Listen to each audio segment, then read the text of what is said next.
Both. Can you make them go in different directions? The magic of that I, is people struggle with that so much. And it's because they uh-huh, try and do it individually and then it's difficult. But if you do it at the same time, it's really simple. fine.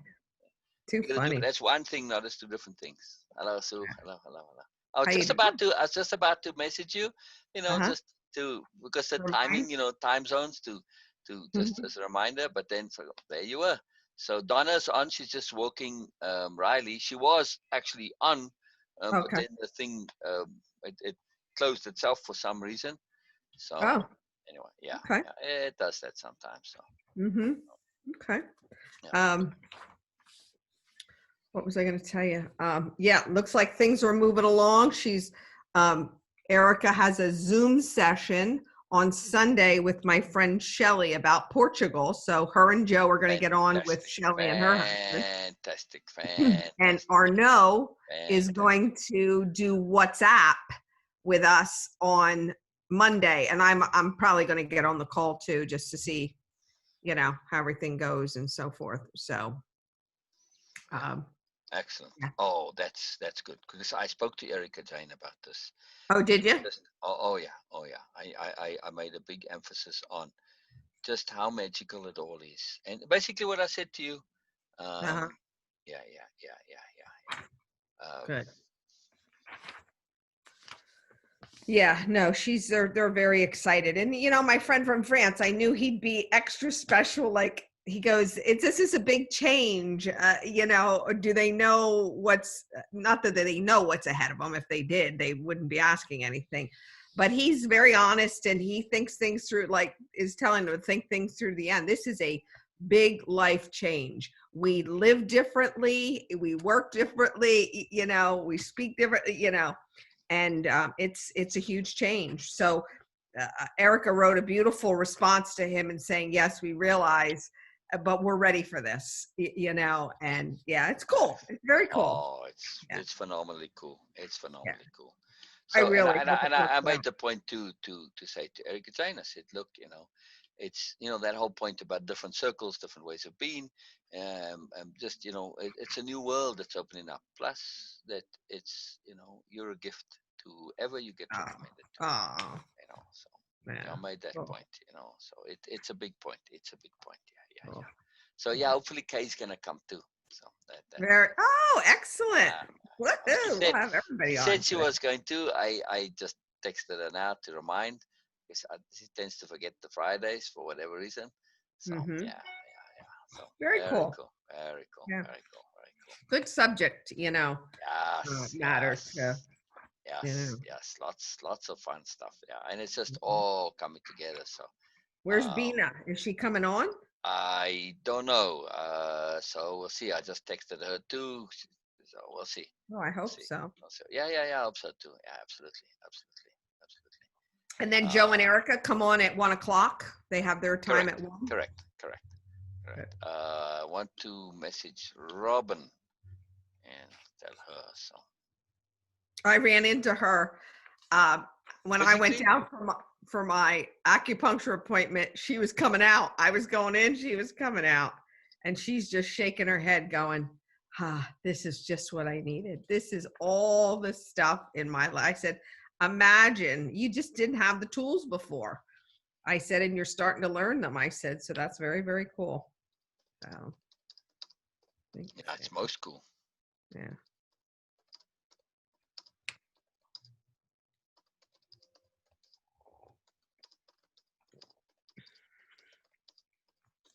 Oh, I'm typing away and then the window just disappears on me.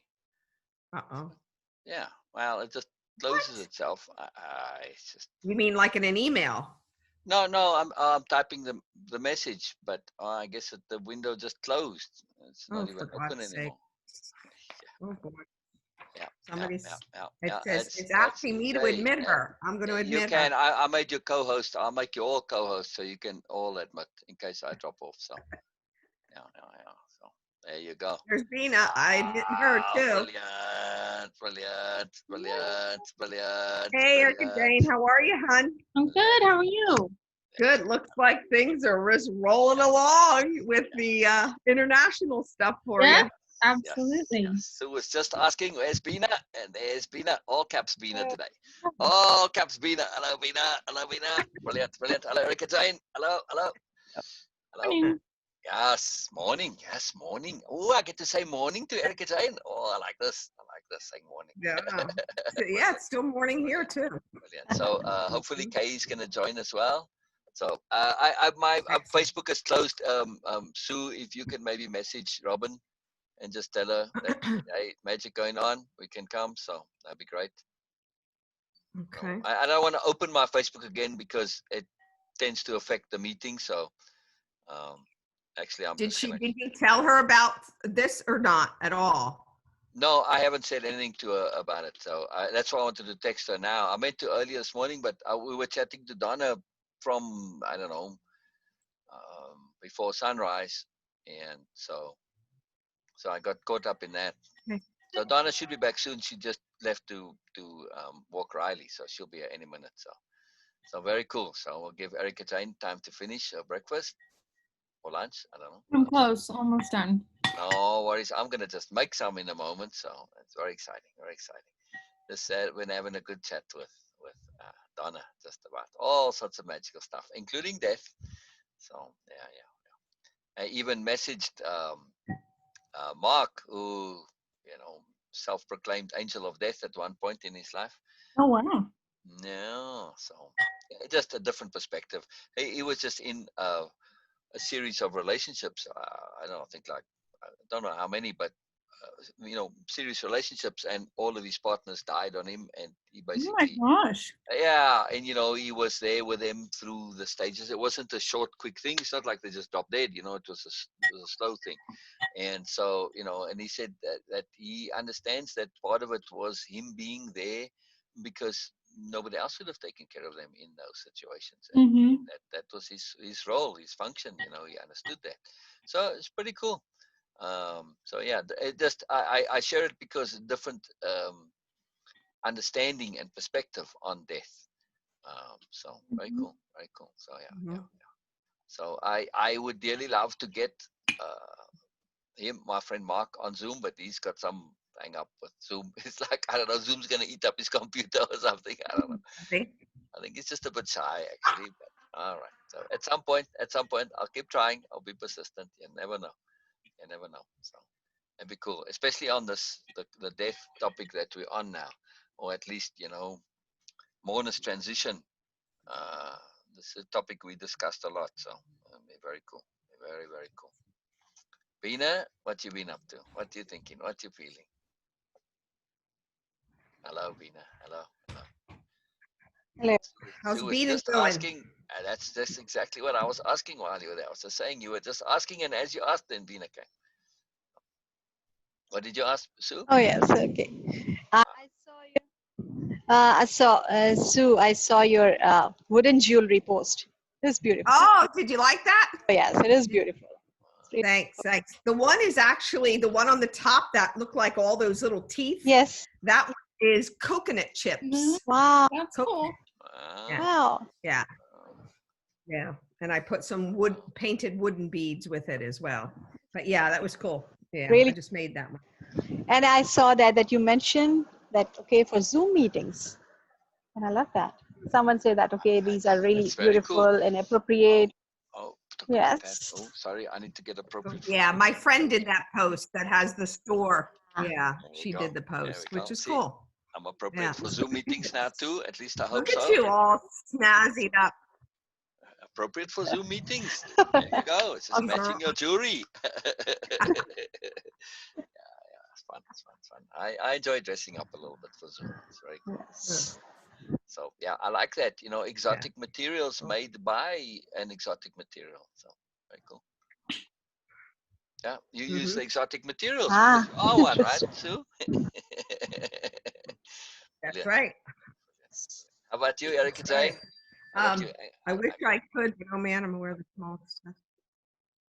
Oh, you Robin text. just responded. I wish I could, as I am aware of the smallest test. I was not. No. I like you in the white, Erica. Very cool. Very cool. Looks nice on you, by the way. Oh, thank you. Yeah. It's very cool. Very cool. Bye. Very cool. Very serene. Yeah. What you thinking, Erica? What you thinking? Mm. Mm. That's what you think? Nothing. I thought Sue was trying to say something about. It sounded like Robin. Yeah. Yeah. Yeah, I don't think she's Well, going to be hopefully able to. Robert's She gonna. said, I wish I was I just could. texting her. But Do you she know if said, Kay's coming? Because she said Yeah. she was, and I texted Kay, but my Facebook closed, so I don't know if Kay responded or not.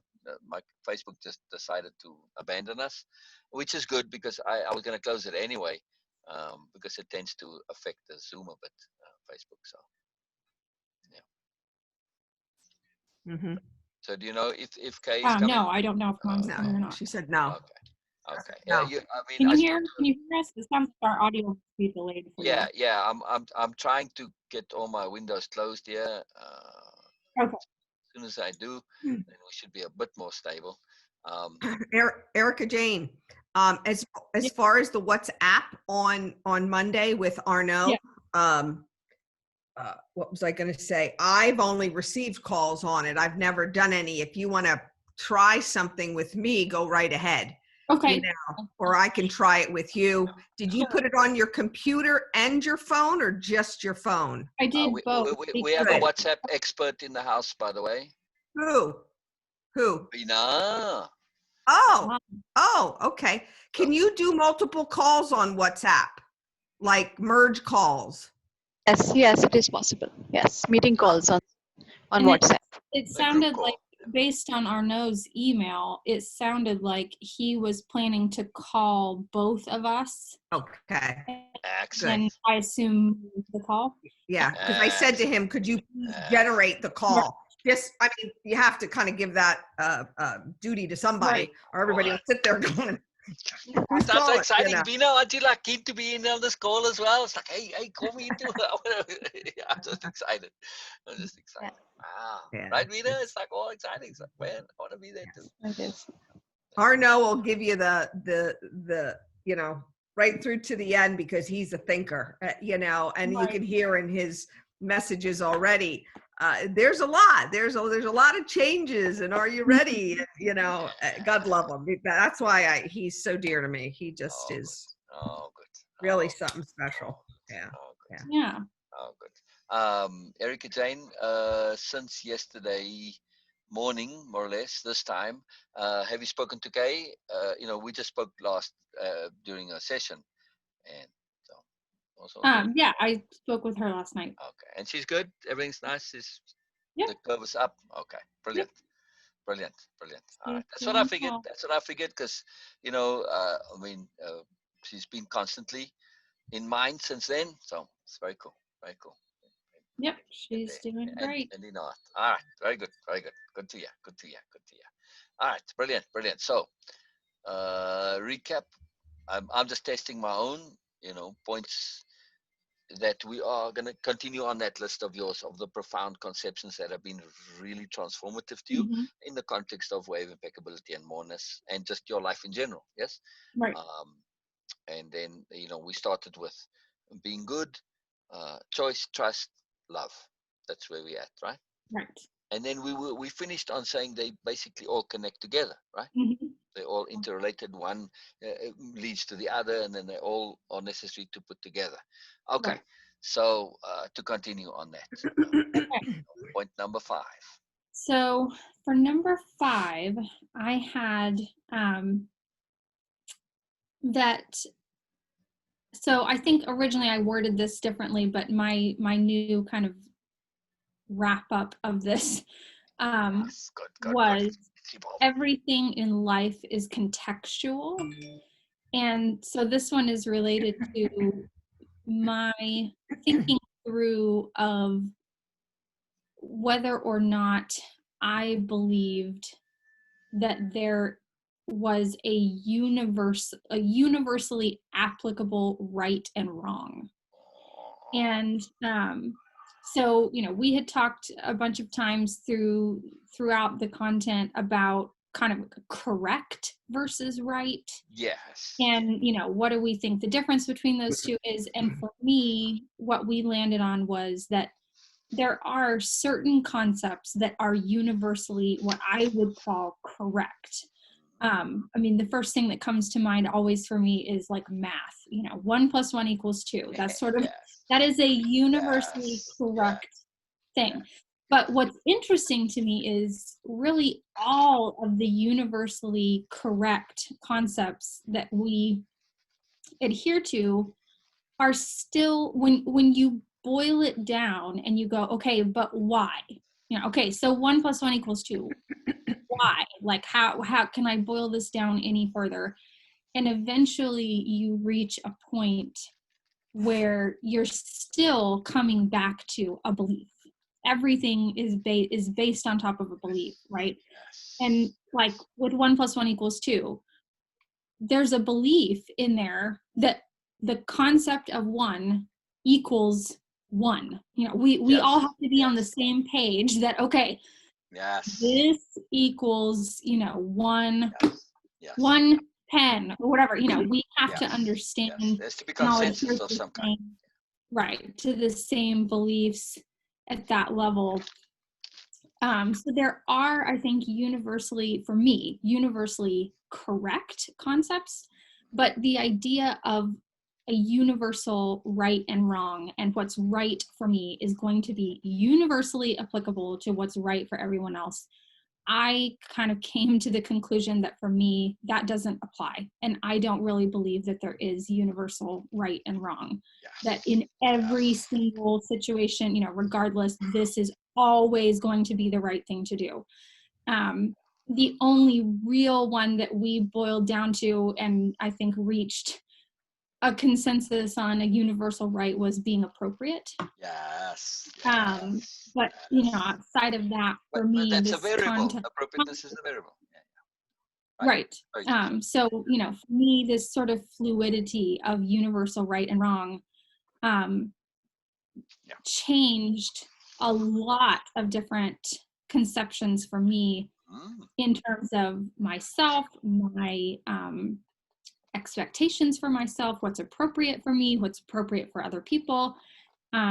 So I had, in this point, I'm experiencing everything through the lens of my own unique experience. And I can't prove that what I'm experiencing as this is the same as what anyone else is experiencing, and therefore can't say that what is appropriate for me is appropriate for anyone else. Rightness is entirely unique to each individual. We use all the tools at our disposal to determine what is appropriate for us. Others may do this and come to a different conclusion, and that's okay. Or they may be stuck in an awareness bubble and not have thought through their beliefs, but that doesn't have anything to do with my personal appropriateness and beliefs. And also, always thinking, I think this was, always think through why you believe what you do, and don't just believe things because other people tell you to. Think through and come to your own beliefs, choose your own beliefs. And then I think I had from our conversation before that right and wrong need to be variables, because otherwise we can't have choice. And I remember you brought that up. Yes. Yes. That's the lack very of key choice point in drives this. awareness. Yes. Yes. So Also, for me, sorry. yes, go ahead. As a very key point, sorry, I hate to interrupt, but it's absolutely essential here. Right and wrong need to be variables, not just because of there has to be choice, because there has to be choice, for there has to be awareness, but also they need to be variables so that we can evolve. If right and wrong are fixed, we don't evolve. Especially if we believe them to be fixed. And this is when we see people stuck in immersion bubbles, is when they believe right and wrong is a fixed. It's the greatest limitation to learning and growing and awareness that you can possibly imagine.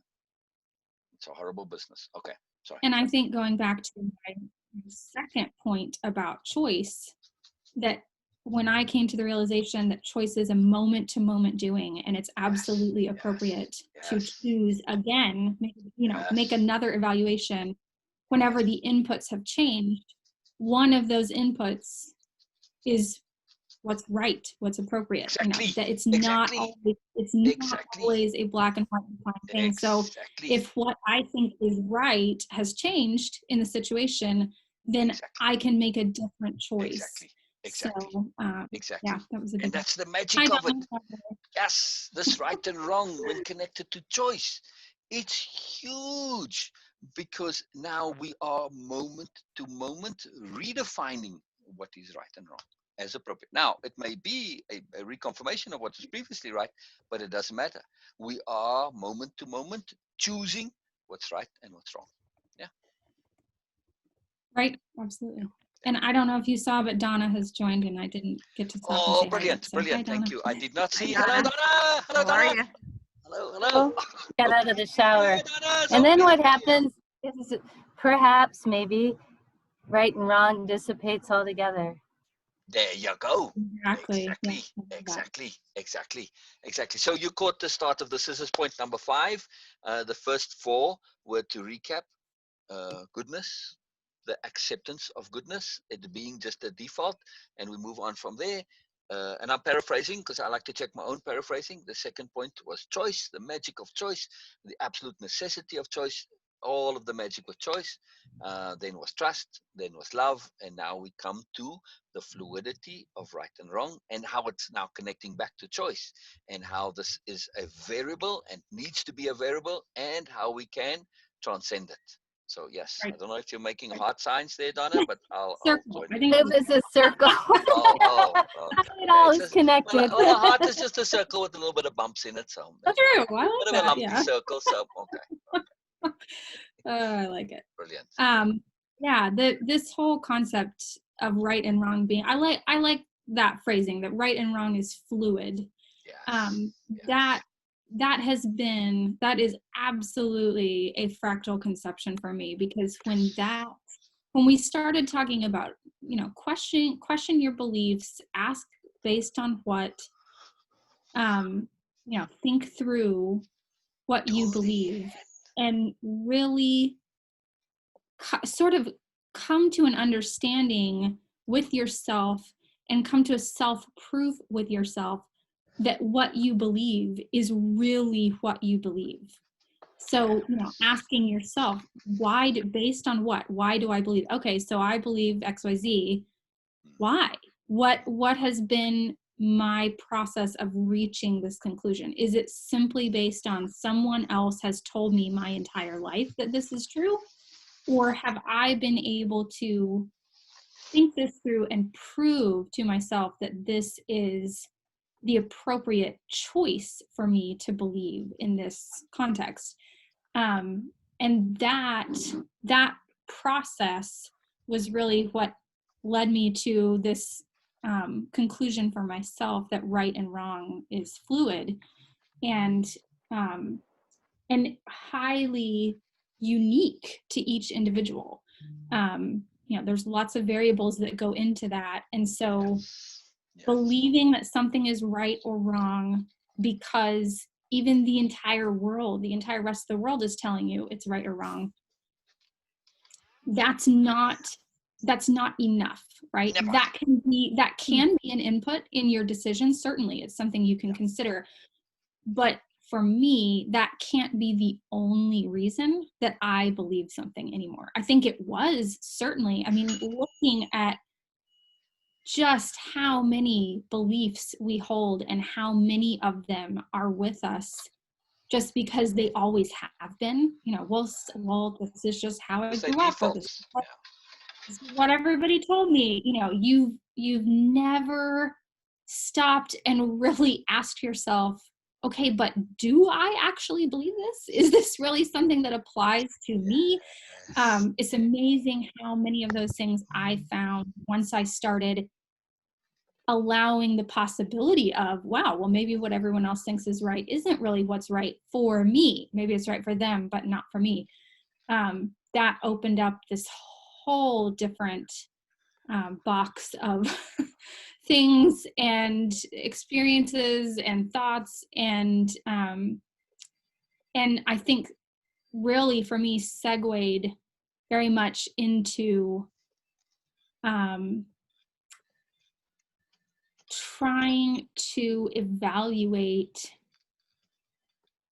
how I have structured my life at this point, my time, my existence, whatever, and seeing what things need to be shifted now that my beliefs have changed. So, what had I put into place based on these beliefs that weren't really mine? And I think the interesting thing for me is I started that process before Way of Impeccability, right? Yes. Yes. One of the things that was a definite, this is not right for me, even though, I did this I had an intent to goodness, but I was doing this based off of beliefs that weren't mine. My career was totally not appropriate. It was no longer, and I'm not sure ever had been appropriate for me. And so it's interesting that those things that are kind of out of balance in your life, that are in place based on other people's beliefs, have a way of making themselves known well before you have the tools in place to really think it through. You can tell that it's not a right fit.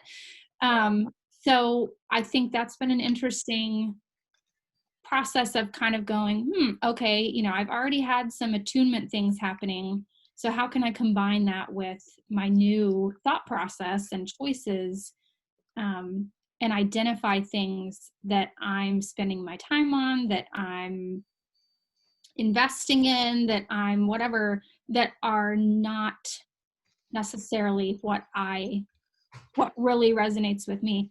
So that's been an interesting journey. I mean, a big part of, I think, one of the things to come out of that for me has been this whole thinking about moving abroad thing, because that's something that I have always wanted to do, and have completely set that on the back burner and really considered it a non-possibility for the majority of my life. And finally I was like, well, wait a minute.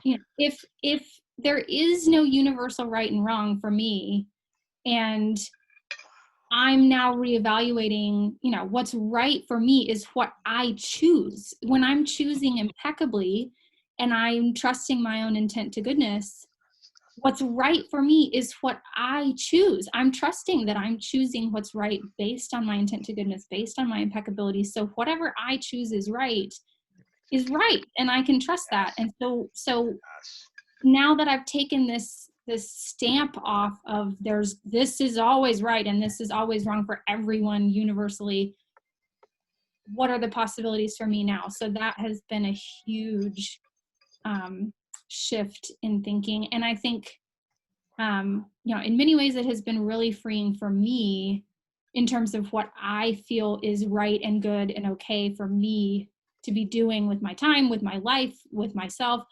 But in many ways, it has also helped me with my view of the outside world, because I think in just as many ways as I was feeling everyone else was putting their rightness on me, I think I was putting my rightness on everyone else. And, it was like, okay, this is right for me, so obviously this is going to be what's right for everybody else. And golden rule logic.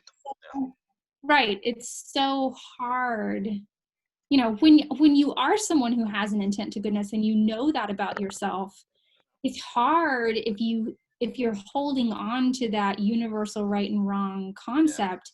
It's very hard to look at other people who are choosing to do something different than you and not think, okay, well, I've gone through the steps. I've proved to myself that I'm impeccable. I've proved to myself that I'm trustworthy.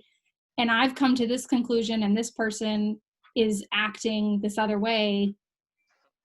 Obviously what they're doing is wrong. But if you let go of that universal right and wrong concept, that for me totally shifted that. And it's like, nope, I can completely see how someone else can go through the same process that I am of really being diligent, thinking things through, and come to a completely different conclusion because their experience is totally different from mine.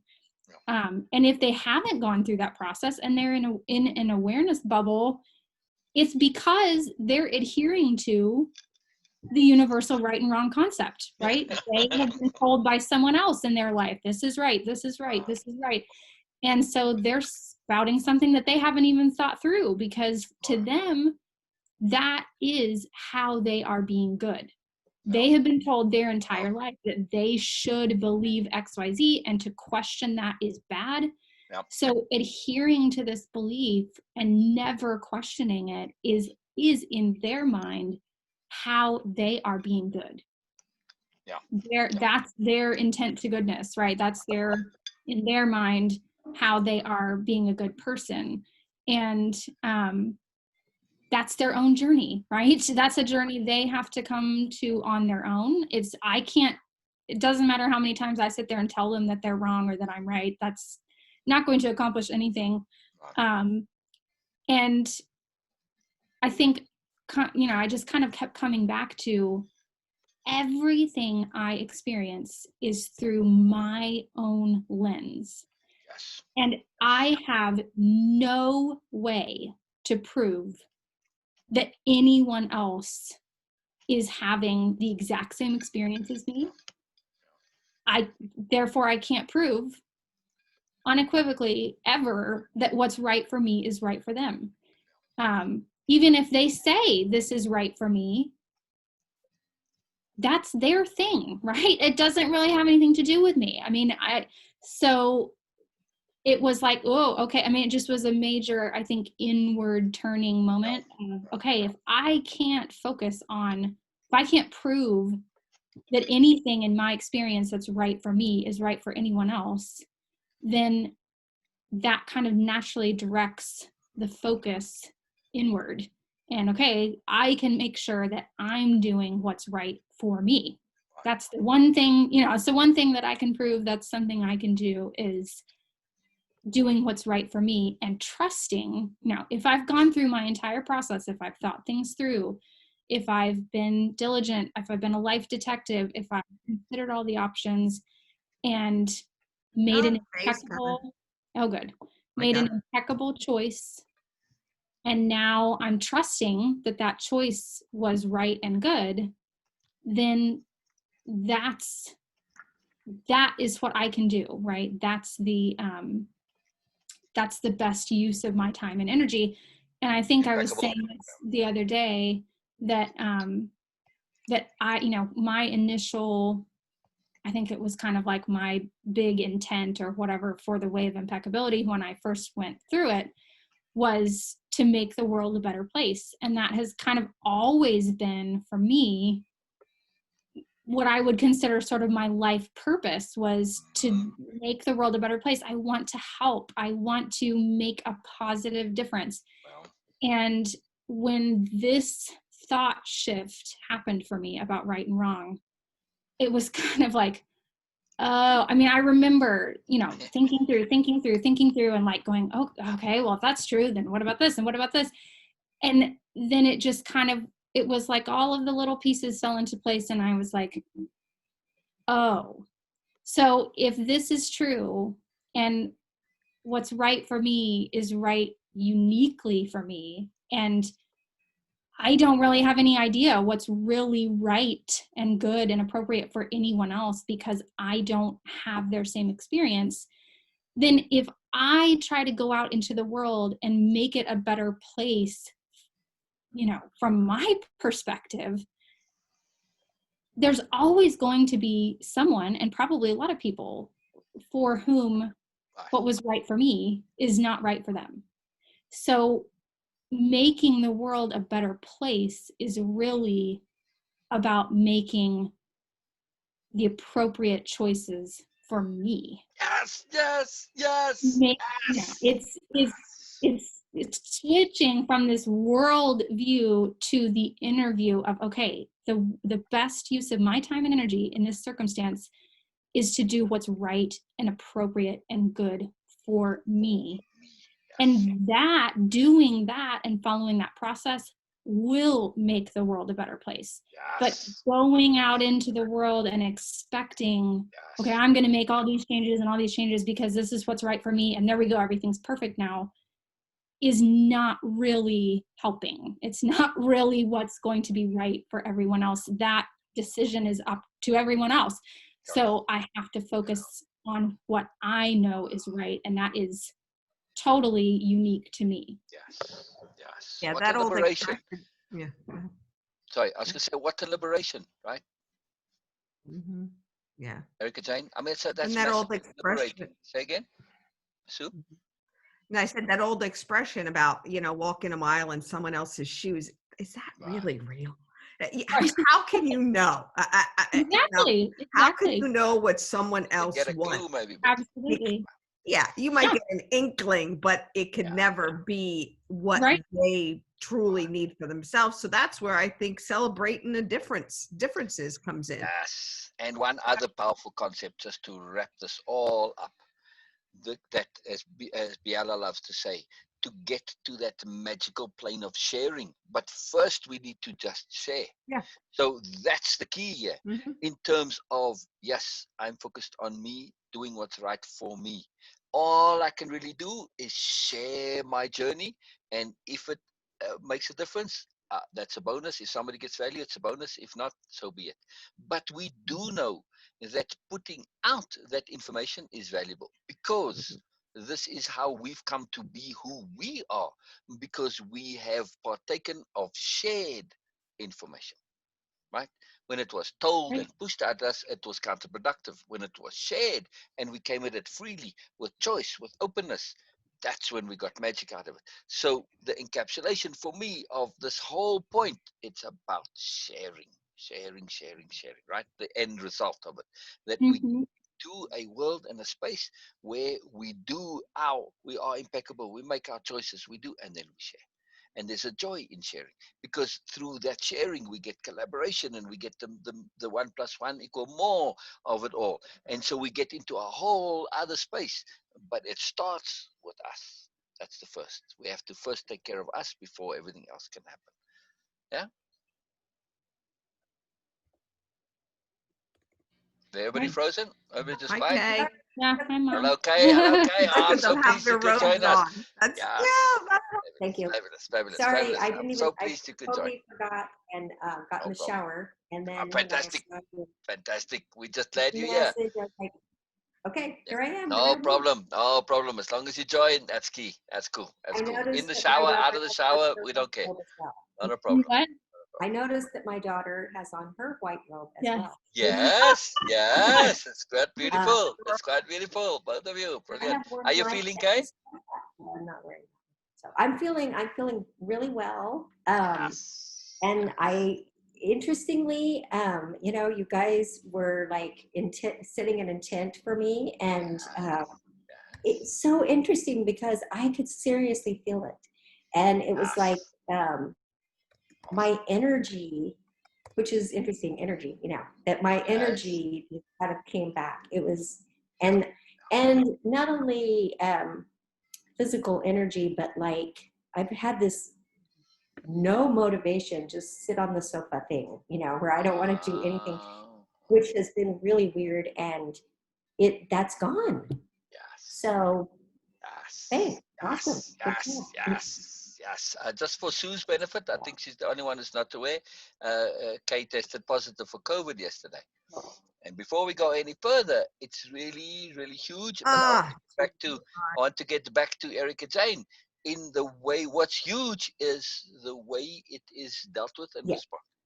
And this is very powerful. There's a de-emphasis of it in terms of the energy mhm. and the understanding, and it's like, well, it's just one of those things, and it's not going to be a big deal, and life is easy, and we move on, which is exactly what I want to do now. I want to get to point 6, so we're going to be very focused. So it's not that we're minimizing, but we are minimizing, okay, because of the attention. So But we are before, doing our purpose. before you go on to point Yes, 6, yes, can I say one thing? please, please, And please, that is the please. point about sharing. We're talking about sharing and how important it is to share. And Beena really brought out the point to me how important it is to recognize that receiving is part of. Yes. I have a tendency, to think that only quote unquote giving is sharing, and it's really not. It's a two-way Absolutely, absolutely, thing. absolutely, So, absolutely. I mean, Yeah, yeah, yeah, yeah. sharing is So we need important, to but it's amend that important to to receive it. sharing. Right, right. I mean, at least part of the capital S sharing is when I'm in the receiving mode, I'm also sharing. I'm sharing my energy. I'm sharing my attention. I'm sharing the space that I'm making. I'm sharing my interest, my eagerness, my enthusiasm, my earnestness, and my sobriety, etc., etc. So yes, sharing is a passive reception also. Yeah, yeah. Same thing. It's still sharing. Yeah, yeah. Still sharing. When you're an appropriate receiver, you are sharing your very being. Yeah, Mhm. that's what we're doing right now. We are being receptacles. We are sharing ourselves, and we are receiving from Erica Jane. Very cool. Nice point. Nice point. Beautiful. Thank you, Beena. Hey, are you Very awesome. okay? Very May I awesome. ask, are you symptomatic, or how? Why did you get tested? Well, it's actually been a week. A week ago, longer than a week ago, a week on Wednesday night, I first started getting a little tickle. And then Thursday, I was sick. And Friday, a little bit sick. But I couldn't get a test until Sunday. Mm. And so I got the test on Sunday, and I really felt pretty good by then. And then Yes, I yes. didn't get the results until yesterday. So, And Wow. before you got the results, we had that magic session about yes, we did. you all finding peace in life and just the feeling of it. And but we'll get into that's another special session. It's too much. Okay. Again, it's so magical, and I do want to get into it, but I want to stay focused here, because then we'll get completely derailed, because that's so incredibly fabulous and awesome. But we'll save it, Kay. We'll save it for sure, for sure.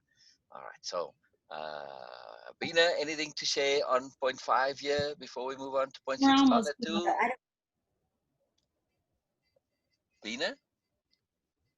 Let Beena go.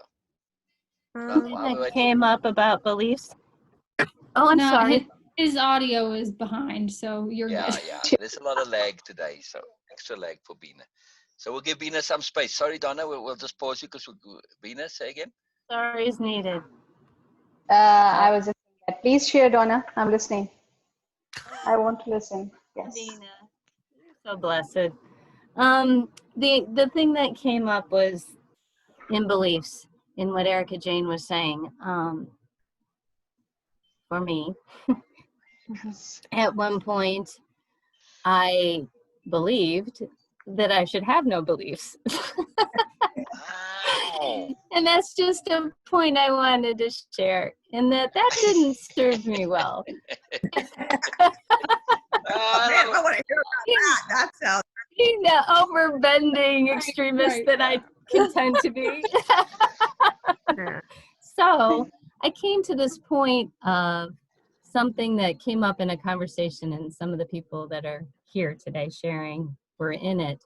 And that is not the belief itself that is limiting, but the process going into how the belief came about and how you're holding it within you was the difference for me. And so, like you had said, Erica Jane, that involves exploration and thinking it through to the end. And when I did that, I recognized that we are just a process. And thinking beliefs through to the end is a process. So we are one and the same. And so if you look at fluid reality, in that it always changes, your beliefs, as long as the process is sound and impeccable and appropriate, just like you said, they're going to align and serve you well, no matter what they are, because they're going to be your beliefs, and you're going to be impeccable in how you came up with them, and you're going to be impeccable with how you apply them within your experiences. The other thing I came to was, in the fluidity of that, I equated that to the fact that for me, I had a realization that all in all of these experiences is just a process. And that's what we are. We are just really a process. Oh, I like process. True. Oh, True. process. I have that in my Yeah. quote file somewhere, Donna. We are process, capital P process. Yeah. Not a process, we are process. Mhm. All right, Beena. But Erica, you just nailed it. It's not just to believe, but for you, and you're absolutely, that's what came up in me. And that's the realization I had. No one has an ability to have an experience the way you do. Only Right. you Right. do. You have the filters, you have your eyes that you see things through, and that's where the magic of the process is. That's where the magic of you is. And just remaining open and fluid to that and keeping your heart wide open to all possibilities makes the magic happen. Right. Yes. And right and wrong being that variable, I think too, that ultimately, whatever you think, again, capital U think is capital Y, capital Y. Oh, you as in universe too. We're one and the same. True, that's true. Rightness has to be useful and valuable to you. Right. Yes. A Santa Claus can be Oh, yeah. Right. unuseful Wow. to Yep. one person and absolutely not to another. Does that make it wrong? No. Nope. No. Exactly. There has to be value and usefulness to it, especially when you think Exactly. things through Exactly. all the way to the end. Exactly. Exactly. Which brings you to the point that you eventually, for me, I came to the realization that right and wrong, that's where I was going back to beliefs sort of thing. The right and wrong just sort of evaporates. Yeah. Right. Exactly. That's right. It becomes it's like agree, disagree. We get to understanding, and they just they disappear. Same with right and wrong. You get to awareness, understanding, insight, discernment, and it just disappears. Yeah. Beena, you were going to say something, please. Very keen to Yeah. hear And from you on that point. celebrating differences. Exactly. No, I'm just enjoying that. Nothing to share right now. I'm just enjoying that. So thank you for sharing. No And problem. hello. Want to hear from you, Beena. You got to speak up. Want to hear from you, lag or no lag. Want to hear from you. Very important. Not right Like to now. hear you. Like to hear you. All right. So, a quick point I wanted to make before we go on to the next one here is: does anyone here choose casually? Like, let's choose. I used to. Not But anymore. now, Very quick, not I anymore. was very spontaneous, not so much, Yeah. Well, and I think for me, the really interesting thing, and we've talked about this before, choice was always, I just dreaded making choices because somehow I think I have always understood the power and gravity of choice. And I was so worried about that responsibility and making the wrong decision that I shied away from choice at every opportunity. So I'm sure I did make some flippant choices, but by and large, prior to this, I was on the total opposite end of the spectrum. Instead of just choosing willy-nilly, it was like I would never choose because I didn't trust myself to be making appropriate choices. And that's part of why my total worldview change of choice made such a huge impact for me, because I finally reached a place of trusting that I did have what I needed to make appropriate choices for myself, and that it's possible to change my mind, that it's choices of moment to moment doing. So I'm always able to reevaluate things in any moment. And also that not choosing is a choice, which is a really awesome freeing thing, but also made me realize that I had been choosing all along, even though I didn't want to be. I was basically de facto choosing, which is even worse. And so sorry, point of correction, de facto choosing. Oh, yes, that's right. Yeah. De facto choosing. You're right. So for me, I mean, that's a really interesting point. I think I rarely just kind of flippantly chose because I was so scared of choice. And this process has really changed things. And I think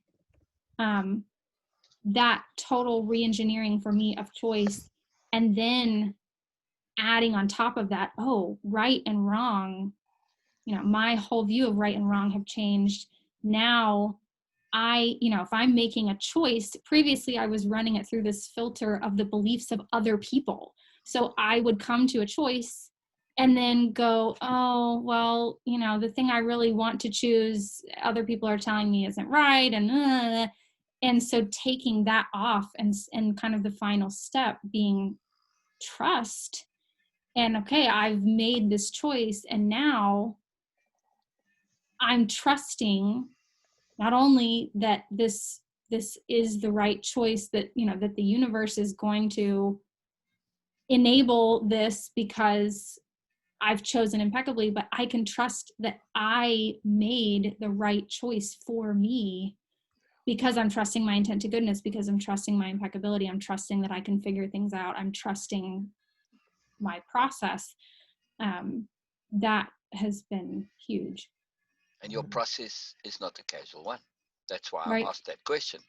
When it's just that when we look at this right and wrong, for me, I can trust my choices because they aren't casual. They're not likely come Right. by, right? That's it. And so I trust him. It's right for me, not because I'm arrogant, but because I know they're not likely come by. There's Mm-hmm. lots that goes into it. We are thorough and diligent and scrupulous, etc. So there's a lot that goes into it. So yeah, big deal, big deal. Very cool, very cool. All right, point number 6. 6. Okay, so 6, I sort of re-encapsulated after a previous discussion as things are already perfect. Things are And things are. things are already perfect. Oh, mhm. And this is a really interesting one for me because that concept of things are already perfect was actually a huge part of the belief system that I grew up with from a religious perspective. And it was, a unique one. I mean, that's not one that I think is particularly common No, in a Christian religion, right? no. So it was interesting that was really kind of already part of my belief system, but it was really a part of my belief system. It was one of those things that I had been told since day one growing up, and something that Mom and I both, I've talked with her about recently. I've said so many of the things that I was taught as a kid are so similar to the same conclusions that I have sort of come to now after thinking things through. But as a kid, just being told those things, it didn't totally make sense to me. It was, you're kind of taking it on faith and you're like, okay, things are perfect, but I don't really know what that means. What does I that don't see mean? how. I'm looking around and I'm seeing, well, that's not perfect, so how am I supposed to believe this? Yeah. And so coming kind of back to that belief, but having really gone through the process of saying, based on what, why do I believe this? How does this make sense? And sort of taking a total roundabout way and then coming to that same conclusion and going, oh, okay, that makes sense, has been a really interesting process. But what this one is based on really for me was I was listening to a podcast by Mel Robbins, and she was talking about the concept of happiness. And she was saying, basically, my takeaway from it was that we tend to believe that happiness is something out there somewhere, that sort of part of our life journey is to acquire as much happiness as possible, go out and find as much happiness as possible, success, whatever you equate to happiness, and bring that in. And that's kind of the goal of your life, is to go out and seek all of this happiness. And she said that she instead had switched to seeing happiness as something that lived inside of us, and that basically all of the happiness that you could ever want or need are already within you. And what you're doing, the tools and the things that you can use to affect your happiness that already lives within you are finding ways to use what you have available to you in terms of external resources to bring that happiness up and help you experience it more often. And so thinking that kind of perspective shift really leveraged me into really seeing things differently in terms of my purpose for doing things, again, sort of reevaluating what I'm spending my time on, what I've surrounded myself with, what I've collected in my life so far, all of these different things, and led to a really interesting discussion, several very interesting discussions in this group. And I think one of the things that really made this point really shift and stick for me was Beena sharing that for her, happiness is not a typical emotion like joy or patience or any of the other anger, any other emotion. Happiness is a state of being. And the real specific perspective shift that really made me go, oh, I had said, one of the things that came out of Mel Robbins' podcast was something along the lines of, you already have everything you could ever want or need already. And, you just have to figure out how to bring that up. And Beena's just twist on saying that was, instead of saying, I already have everything I want or need, happiness is a state of being in which I have no wants or needs. It's the same concept, right? But just a different way of saying it. But that, I was like, oh, okay, wow. And I think, Beena, you drew a parallel between happiness and contentment. That, when Yes. you are in a state of being happy, you have no wants or needs. You are content with everything because you already have everything. Things are already perfect. You already have all of the things that you need. And that helped me so much understand the concept of, things are already perfect. And I think we were talking about virtually every guru or whatever that you've ever heard says something along the lines of, people who are truly happy can be happy anywhere in any circumstance. And that it makes sense to me in the abstract, but like in real application, I was like, okay, but really, okay, great. Like, that's awesome that you're saying that, but how does that work? How are you going to be happy when you're in this horrible, is it just about like staying positive and looking for the positive things? That doesn't really work for me. So this concept of adding to that idea of this not just being happiness is a state of mind, but really happiness is a state of being in which you recognize that you already have everything you want or need. You have no wants or needs when you're in that state of being. That was a huge perspective shift for me of how that works in practical application. And sort of, if you start from that premise of, okay, in this moment, in this situation, I have no wants or needs. I have everything already within me that I need. How can I look around and make that make sense? If I'm taking that as truth, how do I make sense of what's happening here? And that really shifts you into looking for the value and the usefulness and the goodness in everything that's going on around you. So that was a really big shift for me. And what did I say on this one? Another important distinction for me is that I think this means that we already have all the tools we need. It's up to us to use those tools to create a life that is meaningful and fulfilling for ourselves. So for me, you know, it's not literally like, oh, you know, I really need some money to pay my bills next month. Well, I've already got what I need, so, you know, I'm good. It's I have the tools that I need to realize this reality that I already know exists. You know, I have the tools that I need to make this happen.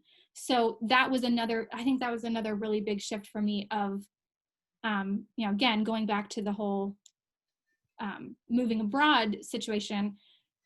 One of the things for me that the, you know, oh, well, happiness is just a state of mind and people can be happy anywhere kind of thought process led me to was, okay, so if I want to change my situation, if I'm saying, wow, you know, this, I really don't like this and I would like for this to be different, does that mean that that's wrong? You know, is that wrong of me because happiness is just a state of mind and I should be able to just power through it? And for me, this shift of no, you know, happiness is a state of being. And it's recognizing that we have the tools that we need to be in this harmonious state. That doesn't mean that there's nothing that we can do to make that, you know, we have been given the tools, but we can still do things to make choices to bring that reality into existence.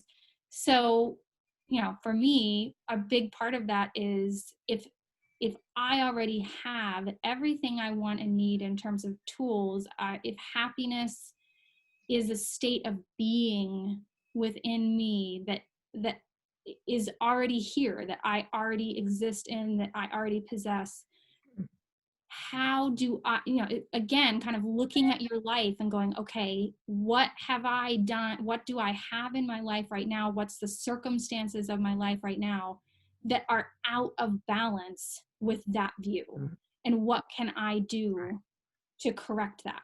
And so, you know, for me, it's not just, well, just suck it up and figure out how to be happy in really horrible situations. It's, why is this situation horrible and why are you in it? You know, what led you to what led you to be here in the first place, and what led you to believe that you need to stay here? Why do you feel like you should be in this situation?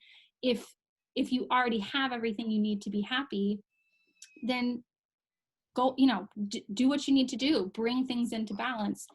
And so I think for me, again, that was where it was like, okay, what shifts can I make in my thinking, in my being, in my situation, in my surroundings that bring all of that into existence and really echo that, that thought process. So, you know, I think again, it just keeps leading me back to what can I do every moment to be appropriate to and for myself. You know, how can I maximize every moment to bring into balance what's right and appropriate for me. You know, I can do and be in every moment and work toward that state of being, of happiness, of contentment, of not having any wants or needs. So that was a really big shift for me of realizing, you know, this doesn't mean be miserable and figure out how to be happy in some miserable situation. You know, this, for me, it's something completely different. And really that concept of recognizing that I have the tools, you know, I have everything I need to be in a state of happiness. How can I use all of these tools at my disposal to make this a reality, to choose this deliberately? That was a really big shift. Yeah, that's a huge key to take everything you're saying, all the tools. I'll get to the tools in a moment. just to recap, but it all leads up to this power and magic of deliberate living. Yes, Mhm. all of this Absolutely. leads up to deliberate Truly living. deliberately living. Right. Yeah, Right. yeah, Deliberately with living that full state of choice being that of is awareness. already there. Right. Right, right. Instead of, it's people have that tendency to continually to externally source Right. what makes them happy, Right. things and whatever, Right, tangible things right, or sometimes right. intangible, but Yeah. they forget about what's already really inside them. But isn't what you just went over the actual foundation of way of Yeah, impeccability, that we absolutely. start as this fantastic, really, technically, a very happy being, Yes, yes. and we're just recognizing it and using and learning the tools to power it up, to Right. grow from Exactly. more of what is already in you. Exactly. Yeah. Yeah. And those tools specifically would be obviously perspective shifting. Yes, Sure. leveraging, right? Energy, Attention, man. putting our attention out there, specific, deliberate attention, and then also insisting on extracting the more.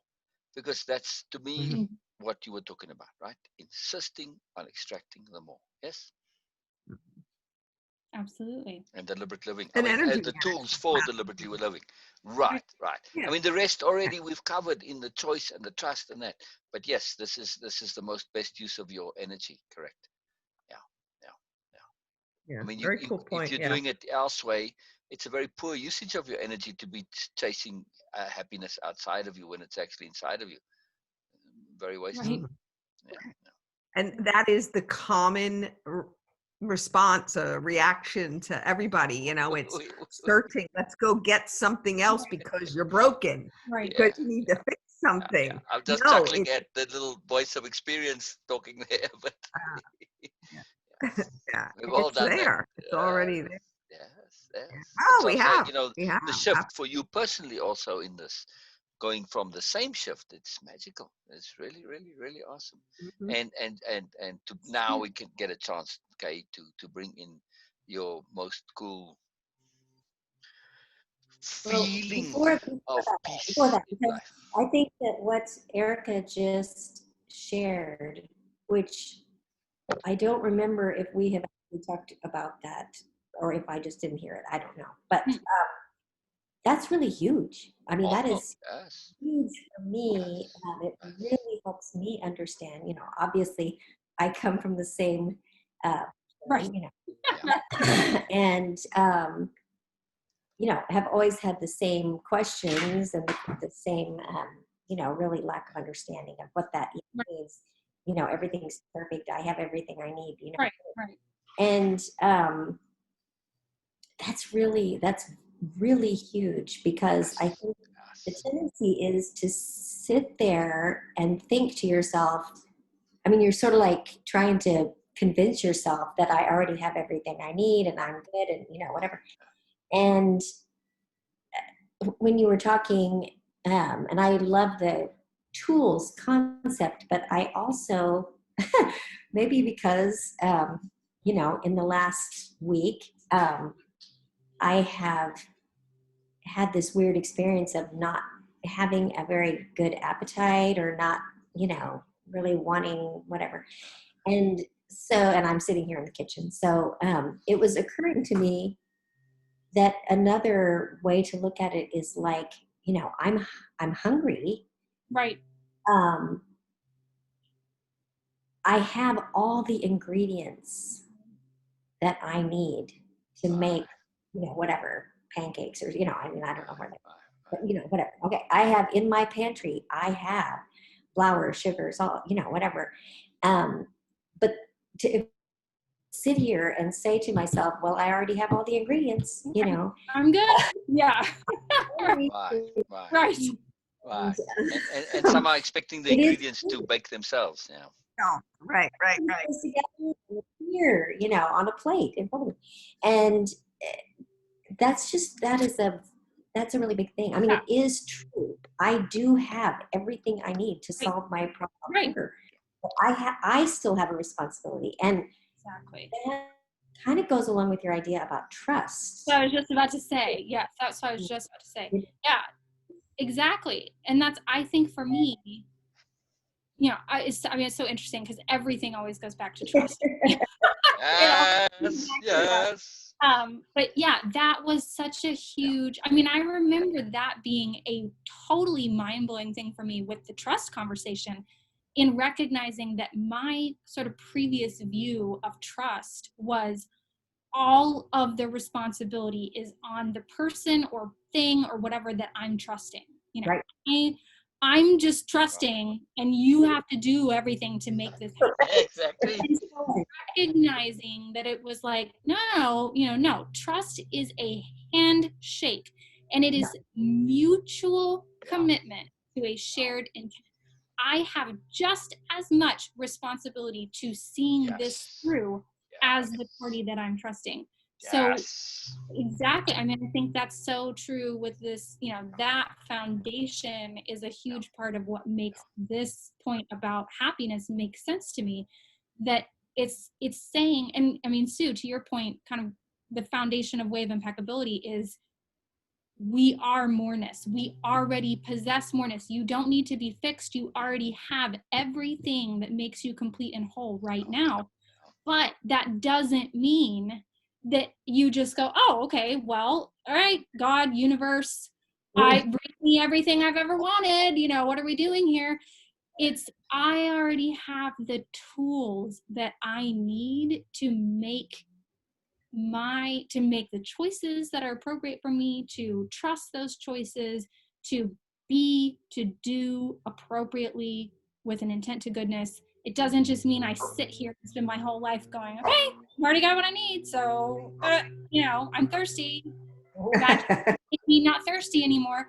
That's a big, that was a big realization for me. And again, you know, what I was saying before about one of the things that just totally didn't make sense to me about the happiness as a state of mind and all that was, okay, but you know, what does it mean that I should just not do anything to make myself happier, to improve my situation, whatever? Like, what does that mean?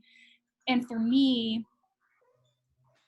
that shifted into, if I recognize and trust that I already have all of the tools that I need to live appropriately, to just be appropriately, to do appropriately, then when I'm making, you know, now that I have this process of thinking things through, questioning, researching, you know, really being deliberate, evaluating things, and then making a choice that I trust has been impeccable, that I trust has an intent to goodness. That last step in that process is the handshake. You know, it's trusting, okay, I trust that I have done what I needed to do. I have done the doing that is appropriate for me in this situation.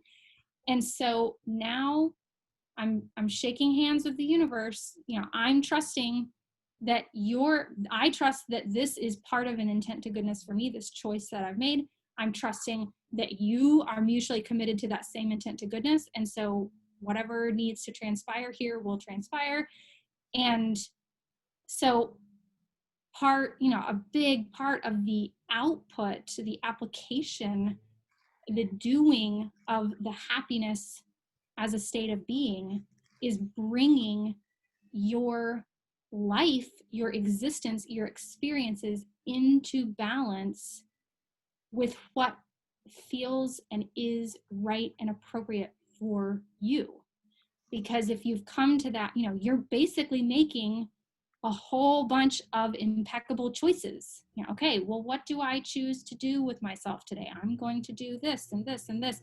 I've reached that decision because I've made this impeccable choice. I've trusted. And so it's not just sitting here and going, okay, you know, universe, make it happen. It's following that process, trusting my intent to goodness, bringing my external experience and internal experience into harmony with what feels right, appropriate, good for me. And I think one of the things that Mel, I think I talked about this with this point last time, one of the things that Mel talked about in one of her books that really struck a chord with me and has fit so much into everything we've done in Way of Impeccability is she was talking about sort of discovering the purpose of your life. And if you're struggling with figuring this out, here's a really simple thing to follow. Passion, purpose, all of that is just energy. Yes. Yes. So, if you're like trying to figure out what you want to do with it, well, what's my passion? I don't know. It all comes down to energy. If something gives you energy, if it brings your energy up, if it holds positive energy for you, do more of it. If it holds negative energy for you, if it sucks your energy out, if it brings you down, do less of it. It's that simple. And for me, that's exactly what this happiness as a state of being comes down to, is trust, follow your attunement, follow your feelings. Use that attunement to go, attention management. Maybe I should pay attention to this. Let me think this through. I'm going to choose impeccably. I'm going to trust that my choice has an intent to goodness. I'm going to trust that the universe is equally committed to that intent. And when I set that intent out there, that the universe is going to do what needs to happen to bring this into my life or whatever. And I'm just following my energy. At the end of the day, I'm making choices that are bringing my experience into balance with what is right, appropriate, and good for me. For me, yes. For me. So cool. So cool. So cool. And we get this integrated living as a result, yes? Right. Yeah. And I think we mentioned it somewhere along the line. I'm pretty sure I believe so. Should be. If not, it'll be. But the point that you said, to do what it is that gives us passion, and we can put that another way. Once we've been impeccable, and once we trust our goodness, once we trust our moreness, and we trust our impeccability as a innate habit, once all of those are in place, you get to do what you like. And that is the criteria to follow. If you want to do it, if you feel like doing it, if you like doing it, you do it. Right. And it becomes, it's right because you are impeccable and sensible.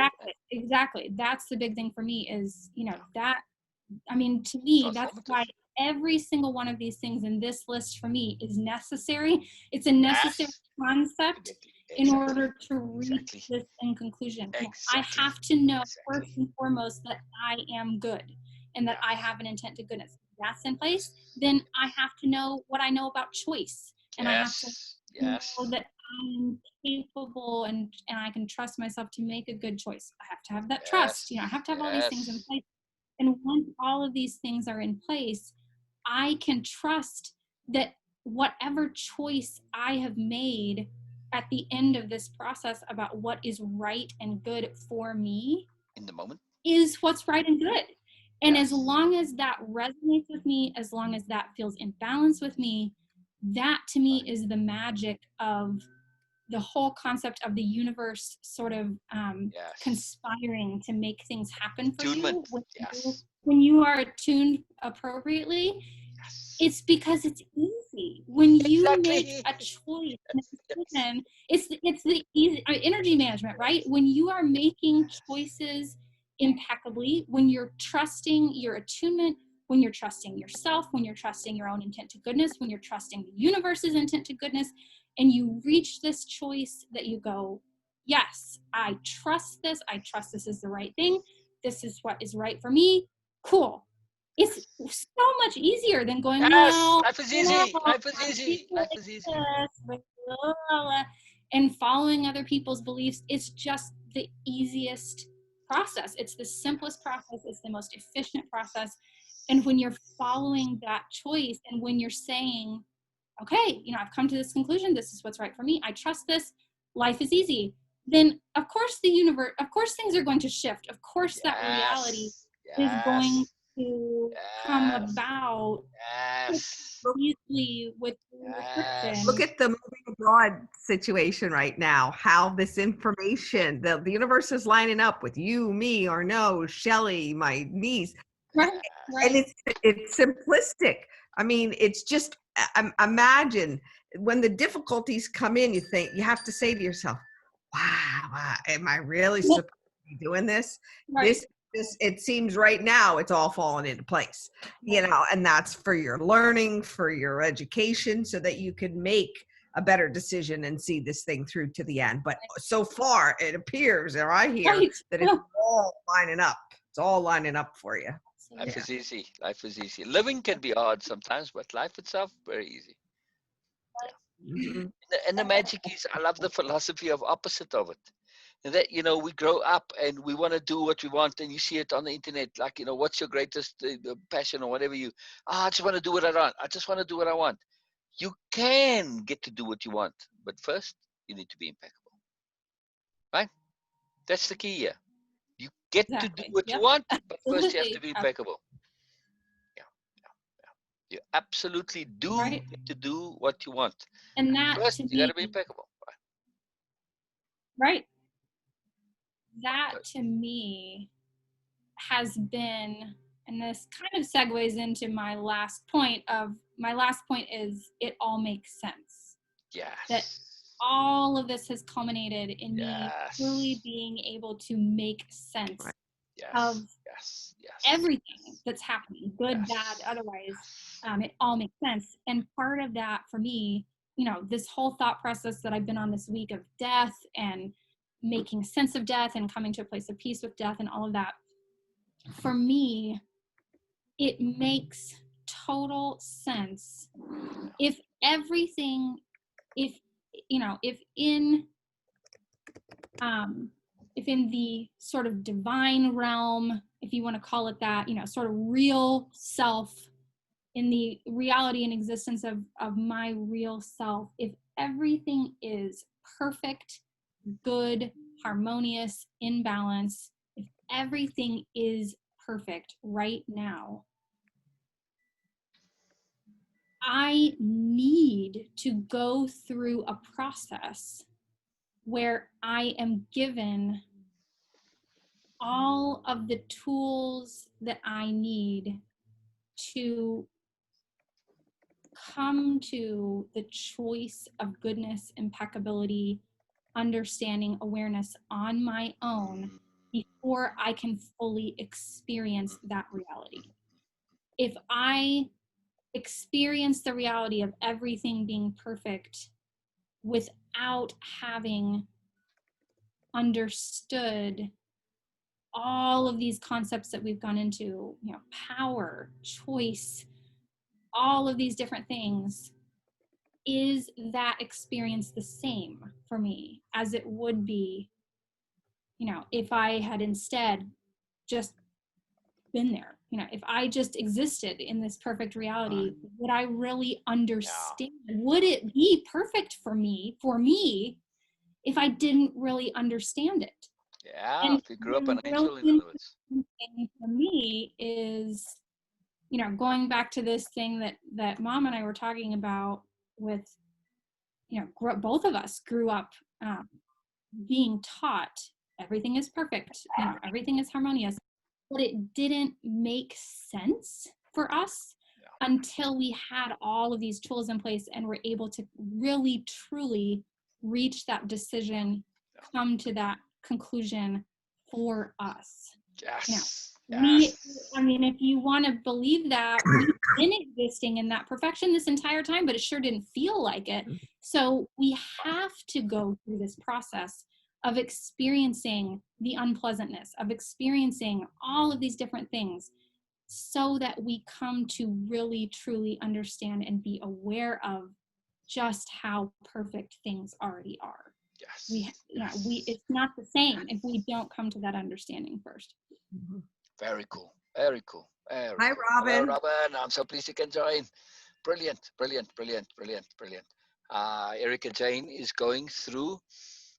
Well, you say. I keep recapping, and I've recapped enough that I know what you're talking about. Now I do it so that I know. That's why. So unless somebody else wants to do a recap, yeah, I don't know, Beena, maybe. But go ahead, Erica Jane. What are we doing? Oh, Oops. uh, uh, Oh, just wanted to check in. I have to leave, but wanted to say hi, says Oh, Robin. All right, that's fine. yeah. That's She's good. That's working good. That's fantastic, Robin. I'm pleased. Yeah. She was texting me. She's working the front desk, Yeah, and she yeah. So said, she's "I sneaking don't in there between things. Brilliant, brilliant, brilliant. All because I don't want to be here. I want to be on Zoom." I said, "Come on when you can." right. There you go. Inspiration today.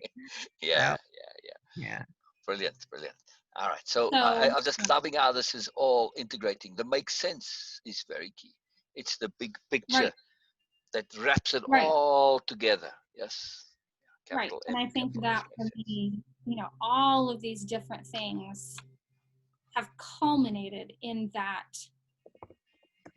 real sinking in of the concept of it all makes sense. All of these things have built on each other and led to me really being able to come to the conclusion on my own that things make sense and that I can find value and really an underlying intent to goodness Yes. in every experience that's happening, Yes. um, Including, including death. exactly. It has to Um, be. It has to right. be. So I want to just emphasize this point because it followed on because we did the list. Then, death was a separate conversation, but it's of course everything is connected. Every single thing is connected. It merged retroactively back into it. So we're saying, everything that we are doing and experiencing makes sense, especially in the context of awareness growth, choice growth. Same thing. Choice awareness. They're synonyms. So Mm-hmm. everything is there. We're learning, we're growing, we're becoming aware. And then you die. Wait a second, hang on a second. Everything is making sense. Right. You got to think, no, wait a second. That don't make too much sense here now. So if we now say, if death has to make sense, Mm-hmm. then what we are doing, and Donna and I were also on this morning, it's a preparation for this. And we can go into that a little bit now. I'll segue into that. We can bring fluid reality into it. But if we really start to think about it, death in the way that it is typically conceived of, as this finality of nothingness or whatever, it makes no sense whatsoever. It makes no sense. And if we now take the understanding that the world has come and life has come to make sense to us, now we absolutely have this confidence that, oh, life, the universe, the world, it makes sense to me. Everything that my whole life makes sense to me. Now I cannot say for sure about this, but I have 100% feeling of the understanding of how the world makes sense.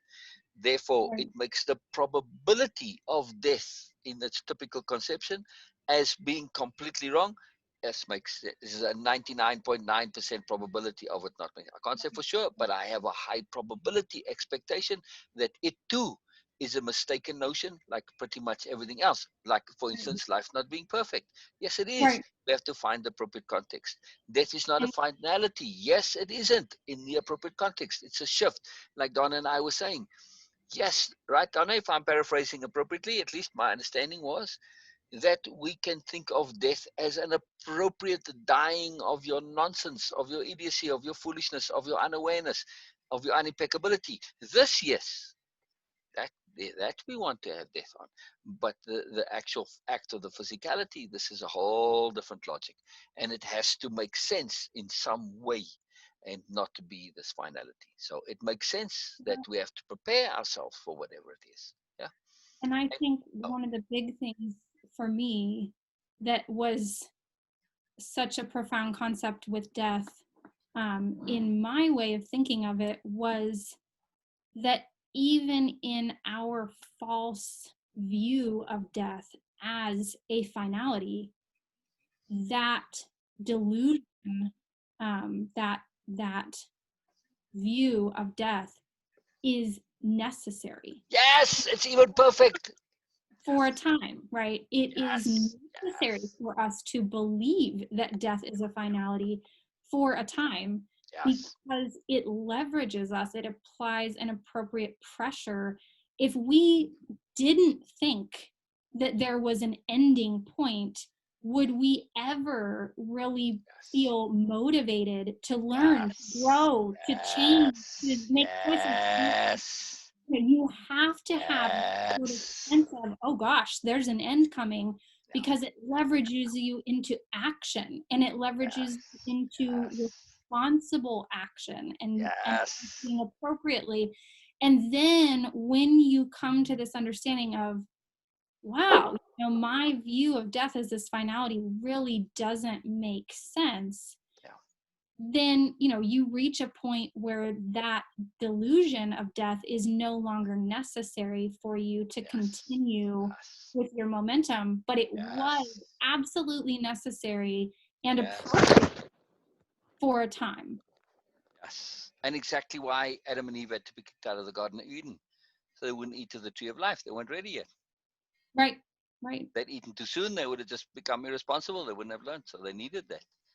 They needed that pressure. Right. Just to bring that analogy in, because it came in your first parts, in that it was a part of this journey, a big part of this journey. So to tie it into this concept of death now, because the reason, as stated, is lest they eat of the tree of life and live forever and become one of us. Right. That's the actual reason, why they were kicked out. So it makes sense in this context. You ate too soon from the tree. You got aware. It's okay. You're not ready yet for the tree of life. Sorry, you have to go. You have to go and learn to be aware and understand and be By responsible the and way, be impeccable. Mom said she lost her connection and she tried to connect again and it's just circling. So I Okay. told her to cut her Wi-Fi and then turn it back on again on her computer. And tell her to close all other windows on her computer, like Right. Facebook especially. Facebook is a big resource hog. Yeah, close them all. Close them all. Every single thing. Very cool. Very cool. So I just love this full circleness of it, and just to continue our Donna and I's conversation a bit, and also what we were talking about in terms of death. If we think of everything that we're about, godlings in training, essentially, right? It is essentially training us to be able to exist in fluid reality. Right? And fluid reality in its ultimate form would be whatever you imagine, whatever you conceive. Let me just say the sentence again. Everything in life, everything that we're doing, this making sense perfection of it all. It's a preparation to train us to be able to exist and be in fluid reality. Fluid reality being the space where whatever you conceive is real, right? So you have complete freedom, you have complete power. Of course, you also have complete responsibility, right? And in order to exist in fluid reality, we have to be not only impeccable in our actions and things, but we have to be impeccable with our attention to the finest detail. You can't even think idiotic thoughts because they're going to manifest. And the example that I like to use is we could just be casually talking, or get all immersed in this concept of hell, and we discuss hell, and the next thing, oh crap, we're in hell. The concept that we were talking about, hell is this horrid place forever and ever, for eternity, from which there is no escape. We're completely and utterly screwed through our own doing. So yes, fluid reality is a wonderful freedom. It's a magical joy, but it is also the most ridiculously dangerous thing, because there are definitely worse things than death, right? Being stuck in an eternal hell, this would certainly be a lot worse. But we can do it to ourselves. So we need to have our training, our impeccability, our understanding, our awareness, our attention management. All of these things need to be really impeccable before we can get into fluid reality. Plus, we need that impeccability, because if we're not impeccable, as somebody said, it makes everybody else work harder. So this is the other key too, just in terms of that responsibility, that awareness of the interactiveness of things. Unless you want to be in a fluid reality all on your own, okay, it's possible. You can choose that too, I suppose. But if you want to interact, then there's that responsibility too, how our choices affect others, or our non-choices affect others, right? So that's the key point of your choice too. You can't run away from choice. So sorry, Donna, 1 second. You can't run away from choice, as you discovered, Erica Jane, because you're choosing anyway. And those non-choices are massively affecting. So it's all about this deliberateness of action, of choice, of trust, of impeccability. It's unbelievable. Donna? What came up when you said you Say could again, live in you're too far. We come closer, we can't hear you. What came up when you said that you could live in a fluid reality by yourself? And again, I may be totally wrong, but felt as though, no, you couldn't.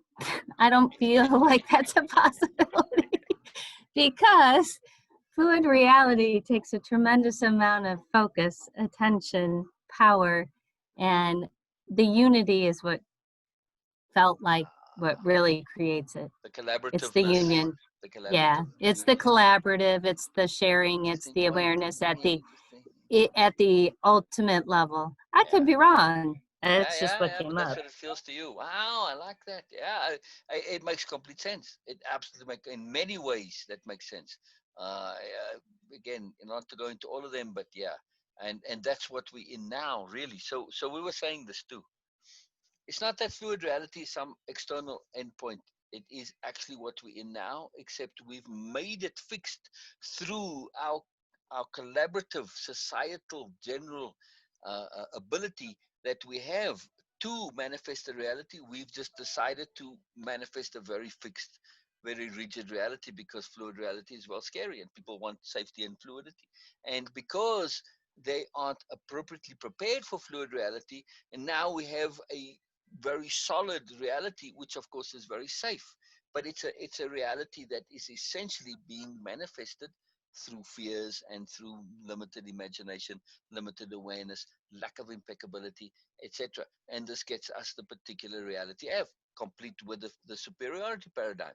It's all part of this. So we have a reality that is being manifested, but it's coming out of, we could say, an inappropriate sourcing. Very powerful. Feels like the mind at one point, another thing that came up, could be wrong. It feels like the mind without the profound awareness wasn't able to have a perspective of fluid reality. Exactly. It just wasn't able to comprehend. Exactly. And somehow there is a universal something or other. I don't know what the word is. Maybe somebody else feels it, but a universal collaboration, sharing, consciousness. It's even bigger than that, really. It's a integration, unity, combination. Anybody? Spinning. What is it? You're doing Spinning. good. We No. are jointly and collaboratively spinning this universe. The reality. Right. And for whatever reason, whatever that spinning is allowing our mind through the processes that we are and the processes that everyone in this group has chosen to go through in being that process has allowed us to comprehend the opportunity, the potentiality of this fluid reality. Ooh, that was deep. That was good. Getting there. That's huge. That's huge. Yes, Donna speaks. Yeah. Oh, sometimes I come up with stuff and then I gotta sit back and watch the video and be like, what Isn't that was fun? I saying? But that's what we're aiming for. It's one of our intents of way of impeccability that we want to get to this point where we can surprise ourselves, where we start to essentially channel the universe. This is living in attunement, where you say stuff is like, where the hell did that come from? It's like, wow, that's cool. This is fantastic. This is our aim. It's our objective. It's our And you know what's so cool about it? When you say, wow, where did that come from? There's not a single part of the big I in that Oh, or it's just the magic. Donna in that or Oh, any it's of just that. magic. It's just so cool. No, no, no. That's why I love the Zoom sessions because that's what it is for me. It's continual discovery. Oh, that reminds me. Part of our in just our general conceptions, we have self-awareness, we have self-appreciation, self-acceptance, self-discovery, self-trust, all of these. But I want to add self-questioning to that as well. Absolutely critically essential. That part of our journey of self-discovery and self-awareness, self-improvement is self-questioning. It needs to be a constant, continuous deal to self-question, not in a debilitating sense, but in an explorative sense. Yes, and in a checking sense, and in the sense of an impeccability to question. Please expand on exactly what you mean about that. Please. All right. So to Erica's point earlier, about this not taking things for granted, to say based on what we want and beliefs. We want to check ourselves constantly by questioning or checking our ourselves, our beliefs, what's right, what's wrong, what we understand, what we are doing, our practices, our habits, everything. We want to question, not in the sense of is it right or wrong. No, we want to question it in the sense of based on what. Whose is this? Is this mine? Does it belong to me? Does it have legs? Does it have strength? Does it have foundation? Does it have a moreness? Yeah. Not, and not is it who, where did it come from? Am I believing it just because somebody said so? No, just because mom said so. No, that doesn't make you right, mom. Sorry to all the moms out there, but no, it doesn't. Or teachers. Sorry, the teacher said so. Sorry, teacher, you better explain and say why. I need more than that. Furthermore, even if teacher does give me the explanations, they still need to make sense to me. In other words, the self-questioning is the first step in thinking it through to the end. Yes, step number one, just question, right? Step number one, yeah, yeah, yeah.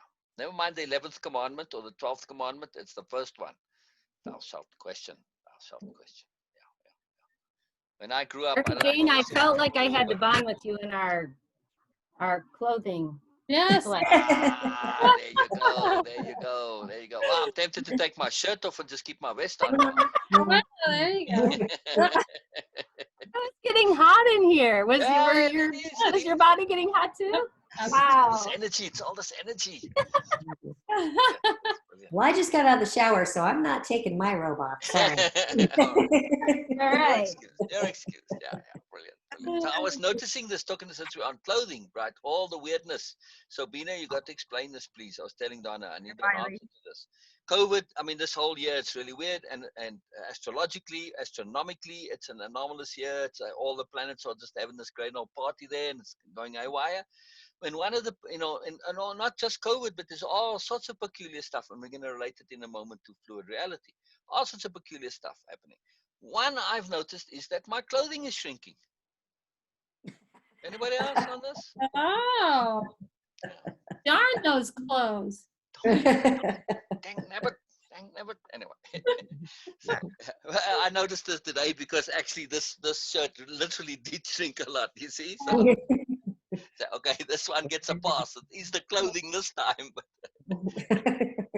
Oh, dear. Beena, have you anything to Big add on? Riley got. Wow. Riley's massive. Well, He's as big as Donna now. Amazing.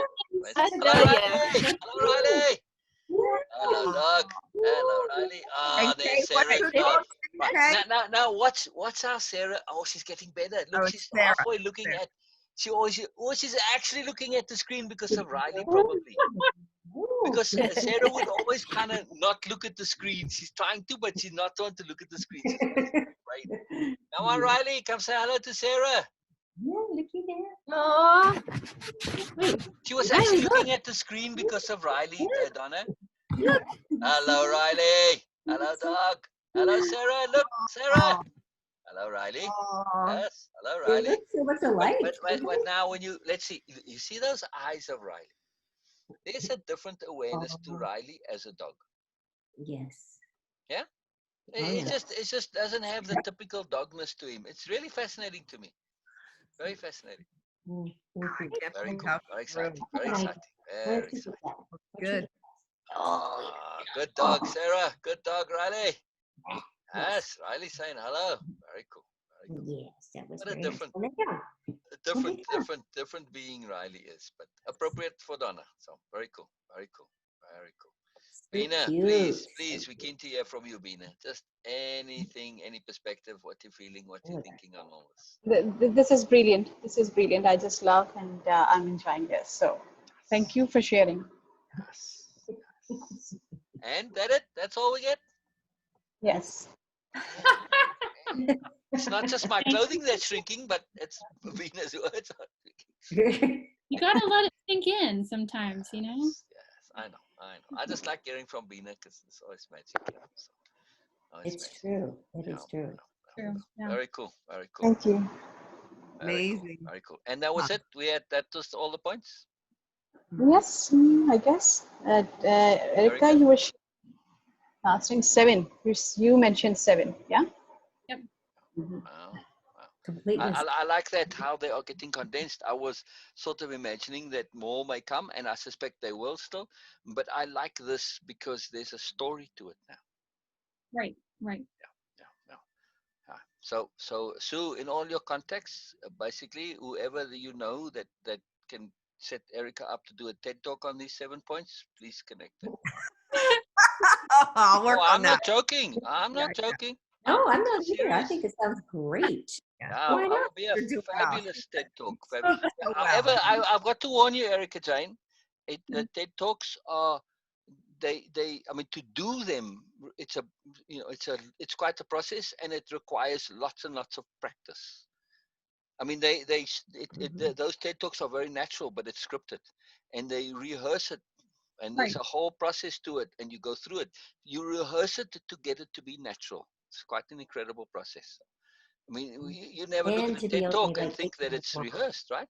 Say again. Okay. Interview. I think that there's a definite time limit too, and so you Correct. have Correct. to Correct. Yes. get Right. So it the to whole thing is a massively beautifully choreographed exercise of truly deliberate intent and a deliberation to be natural. It's fantastic. I mean, it is the process is way of some people impeccability are applied. better than others. I think there's some local TED The Talks. 'Cause, TEDx, correct. TEDx, what it's is it called. called? TEDx. What is it called? TEDx. Yeah, because TEDx. one Those of are the a local friend ones. of mine, Correct. yeah, Correct. one of my Correct. friend of mine was Correct. I Correct. think Yeah. she was considering Um, doing a TEDx. Right, Yeah. and this is like I know the person in Sedona, they advertise. You can just look on your local bulletin boards and that.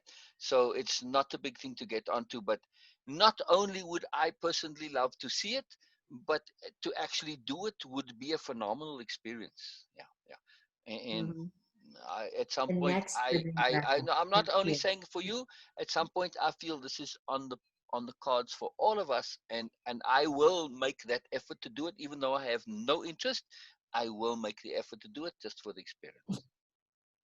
Yeah, just because it's a good thing to be able to do and just to go through it, and to Sure. pick a topic that you are going to articulate in and elucidate in that particular manner. I think it would be very rewarding for me myself personally, regardless of if nobody, even if it doesn't get broadcast, just for me myself would be very valuable. I mean, if you True. take this topic, right, Erica Jane, and you get it so refined, so condensed that Right. you can have that recitation, but so naturally, you're going to own that inside and out. Yes. So It's that's almost why like like the elevator speech. Yeah, Right. version. Yes. exactly, mhm. exactly. I mean, it's going to be in you, and that brings me to the point that I really wanted to make.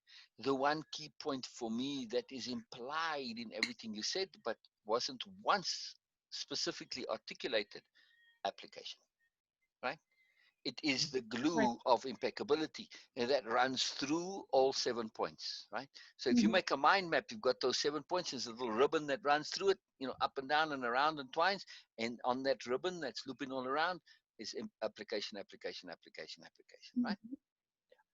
Yeah, yeah, yeah. Very good. Absolutely. You look so And empowered, don't you all of think you. that application is basically, what we were just talking about with putting all the ingredients together. You have all the ingredients, Yes. Yes. but if they're sitting in the cabinet, you're still going to be hungry, Right. And So if you don't apply yes. what you have, Yes. And it, Kay, to it come specifically to your change of being, because you've experienced a remarkable change of being. So not only did you take the ingredients, and bake it, but you went to the next step of application, which is to feel it. We can make that cake and see it and think it, and oh, it's a great cake. But until we feel it, it's pointless, right? So that's what you came to in your experience which is in sort when you of were looking at the analogous to photos, eating right?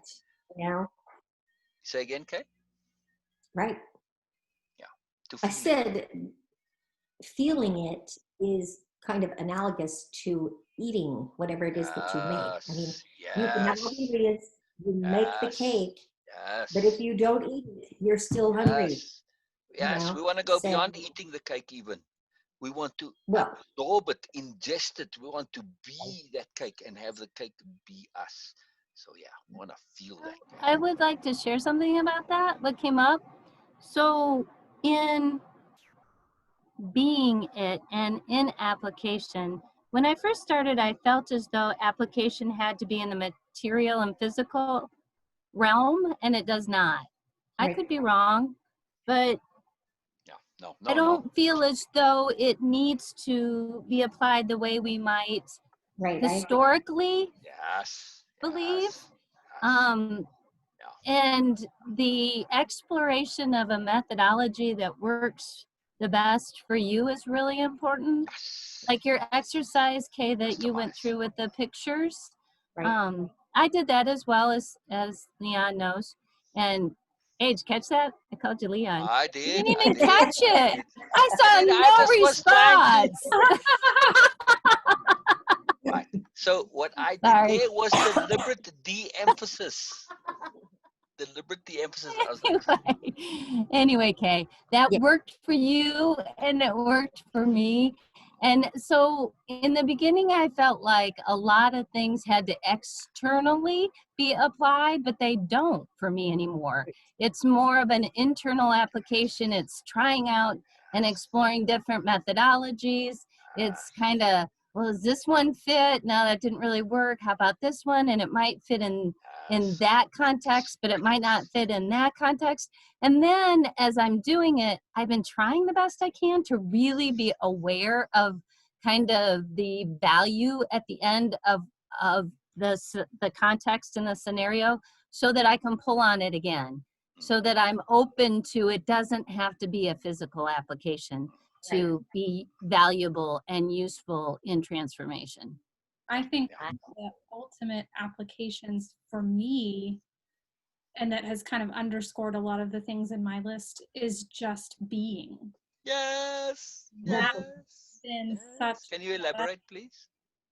well, I think that has come up over and over and over again. And I think goes along with the concept of the state of being of happiness and things are already that one of these sort of ultimate places or states of being for me that I can come to as a result of thinking all of this through, of being impeccable, of trusting, is reaching a place where I can just be, and that I'm deliberately just being, and I'm recognizing the perfection of just being. Yes. Um, Yes. that's a huge one for me, and I think, Donna, your point resonates with me hugely, that I have always been a doer. I always feel like I need to be doing, and that was really, I was saying earlier that my original kind of overall intent at the beginning of the Wave Impeccability was to make the world a better place. And through all of this reworking the universal right and wrong, all this thinking, I've basically come to my intent, my overall intent now is to just be. And that in all of its complexity and simplicity is what makes the world a better place, when I can just be, and that is appropriate, and that is the ultimate kind of application for me, that does make the world a better place. Yes. Yes. And is it just me? Or can I say, well, you have, at least for my world, made my world a better place, right? Anyone else?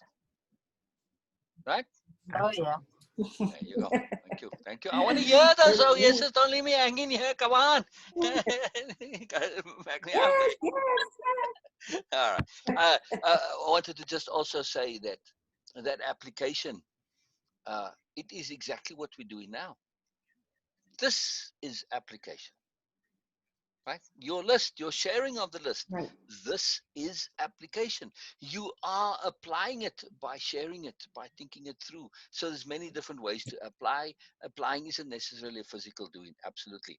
And I want my next point here before I forget. I had my fingers all memorizing there. Erica Jane, if I were to ask you, and it ties into what Donna and I were talking about earlier, if I were to ask you about the doings in the more usual sense, okay, they're never quite going to be usual now. But if you were to, now that you're getting to enjoying being, now if a doing were to come along, would you be in the appropriate space to actually do that doing, having been and are in the space of just being? Right. Yeah, Does it prepare you for potentially doing should it come along? absolutely. And I will always remember um, an extrapolation of Beena's from, I think, the very beginning of my way of impeccability journey, about the importance of being, and her articulation of um, if we basically, if what we want to do is hold water, we need to first be a vessel. Yeah. And that was like mind blowing. I mean, that was just, it just made everything fall into place for me. The importance, the criticality of being, and that balance between being and doing. If we have an intent to have something, to do something, we first need to be in a state of being that allows for us to do that. And that is huge. I mean, that to me, I think I have a tendency, had a tendency to see being at, or focusing on being as um, sort of irresponsible, like Yeah, slack or casual or lazy or indolent, etc. Yeah. I should be doing something. I should be doing something. What could I be doing in this moment, instead of just being, oh, being is lazy or whatever, and switching to that viewpoint of being is absolutely necessary. And I think in many cases, necessary to fully take advantage of and um, fully experience the doing. The Yes. being needs place first. Yes. Yes. Being takes a lot of doing, in other words. Yes. Doesn't it? And doing takes a lot of being. Exactly. Yes. Exactly. Yeah. Exactly. Now, look at Beena's name there. It's Beena with two E's, right? Beena being a champion of being, but it's two E's as in the bee. You say, well, bee. Talking about the bee that goes, bzz. I go to the bee and I say, excuse me, Mr. B, Miss B, Mrs. B, bee being, how come you called B? You do like crazy, we did the GPS tracking on you with a radioactive marker, and we saw you traveled like this million miles in a day, and you literally visited like 10,000 plants. How come you aren't called doing? How come you called being? Of course, B replies, well, the only reason I can do is because first I be. That's why I'm called B with an extra E, because I do extra being in order to do that much. Yeah. Right, Peter? I love And na, it. by the way, means, but na is like saying, when I say yes, question mark, na is kind of the same thing. It's like an agreement question. Yeah. So be na. Yeah, like yeah. Yeah. So be na. Yeah. See, very appropriate. There's definitely two A's because it's extra B. Yeah. We get to do with that extra B. Yeah, yeah. Yes. It's very cool. It's very cool. It all fits together. It all fits magically together. Yeah, yeah. Beautiful, Erica. Beautiful, beautiful. I really enjoyed that. Oh, Really precious, enjoyed that. precious. Really, really fantastic. And now I want to just culminate this as how did the list come about? Oh, it's a cool story for me. So, well, this particular list came about, I Look think. at that. The implications there. All right. Sorry. That there are other lists. Oh, well, yeah, because I think this came up the other day that I have a different list that I do after my yoga every time I do yoga. Which But is? this, what did I do with it? Sorry, it's important to the story. There we go. This list is just questions that I go through every time I do yoga. Sometimes I do it before, sometimes I do it after. I usually do it after so that I can be kind of thinking about these things as I'm doing my yoga. But I go through, what am I grateful for in this moment? What am I grateful for in this season? What can I appreciate about myself in this moment? What can I let go of? How do I feel, and can I shift this deliberately?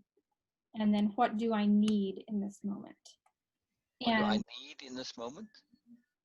the answers are always different. It's really interesting to see what comes up. But this list of the profound lessons, fractal conceptions, whatever you want to call them, I think came up. I just was realizing how much, I guess I was sort of seeing the breakdown process of this whole conceptualization, that a lot of the things that I'm thinking about now and that I'm thinking through go, if I start to boil them down, it goes back to a lot of these conceptions. The process that I follow now in thinking things through kind of goes down this list. And I realized that I wanted to, I trust and know that I don't need to worry about remembering these things because they're part of me and Yes. I own them now. So I'm not worried about forgetting them, but I wanted to lay them out in this way, sort of for myself, to just to get that visual of, this is the foundation, here's how these things are building on each other. And I think one of the things that was really interesting for me, I keep a 5-year journal that my mom got for me. And it's so interesting to go back and see the thoughts and the things that were coming up a year ago that have changed. It was some little spark that made me think about something, and then I've gone on this whole journey, but that little spark is still a part of the story. And so for me, listing these out and really making note of what are the things in this process that have been these major fractal conceptions that have led to all of this other thought, is that these are true for me in this moment. Yes. That, yes. Thank you. Yes. these kind of base core nuggets of information are these beliefs and understandings that I've come to that have led to so much more. But this is my list right now in this moment. And because I am now choosing in each moment, trusting in each moment, doing all of these things, reevaluating things every moment, the structure of this list is absolutely bound to change. The conceptions on the list are bound to change. So this is a really interesting snapshot for me of Yes. kind of right now. Yes. what is my list right now, and what are the things that led me to this point right now. And I think it will be really interesting to see how that evolves and changes. If it does, maybe it doesn't, maybe it just adds on, but it's possible that it will change. So I just kind of realized these are the things that are really important for me right now that are leading to all these things, and I really want to capture this kind of snapshot of this moment. Yes. And I know Sue's already started, but Kay, Donna, Beena, and I will make one also. Please, we'll all make a similar list of what is transformative, profound, which are our fractal conceptions, our core understandings of what makes a massive difference to us, what gives us purpose, what gives us meaning as people, as individuals, what is as valuable and useful to us as tools of transformation, right? And has been. Not only is, but has been. So this is a very cool list, very cool exercise. It's oh gosh, excuse me. There is a exercise at the end of impeccability for this, but this is cool. This is cool. I love it. So I'm keen to, Well, go, and I like I know Sue started, so we'll since she's got the head start. Next time we'll get into Sue's list. think for me that is one of the coolest things, and it was another reason for me putting this list together, that all of these things that I have on my list are things that came up that really grabbed my attention with some understanding that really sunk in and made me what.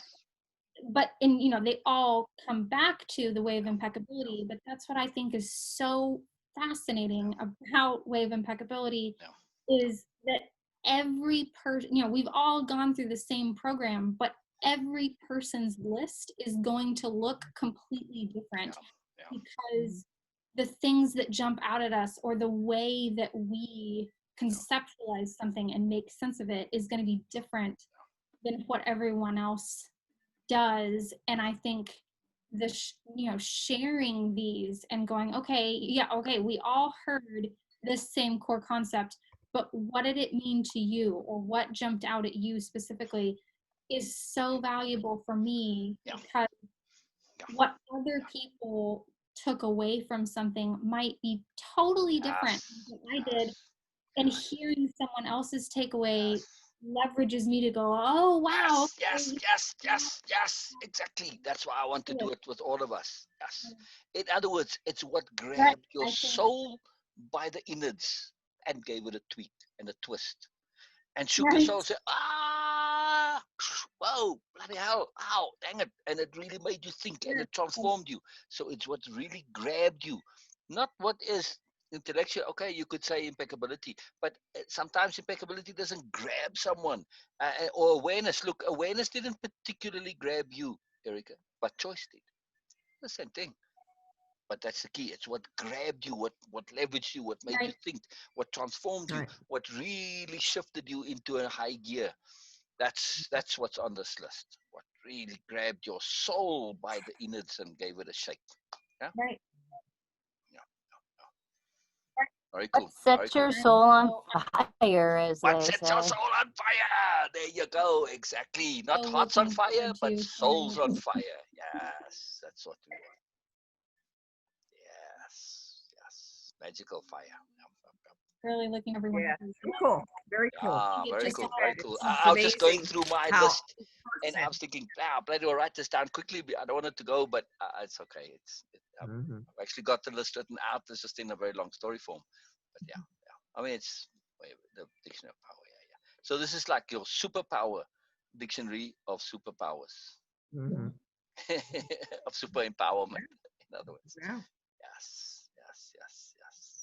I was saying to Sil and Beena the other day that it's so interesting, and I've said this to Erica too. I think I totally don't get how this works. I mean, I don't. I mean, I fully admit I have no idea how why these things happen. I totally don't get it, but I know it does work.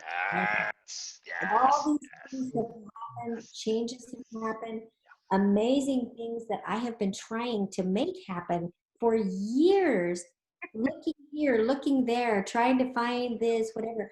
And it doesn't happen. And then all of a sudden it's just like, some crazy things happen. And I don't get it. I mean, I do not get it, but I got two words for you. I know it works. Pertinence and relevance. Mhm. We are very skilled in this. And this is our magic, what we do. We are engineers of pertinence and relevance. And that's why we keep leveraging pertinence and relevance on top of pertinence and relevance, on top of more pertinence and relevance. And we keep doing this, and we keep that center column of the underlying intent in mind. And all we do is just simply take what is presented and engineer it and leverage it pertinently and relevantly to emphasize, and your brain gets rewired and changed. And that's it. You do it, not us. All we do is just connect the dots and connect you Yes. to the tools available. That's all It's we do. We just connect. how But our skill is connecting pertinently and relevantly relative to the intent. Right, Beena? Yes, absolutely. It's very easy, really.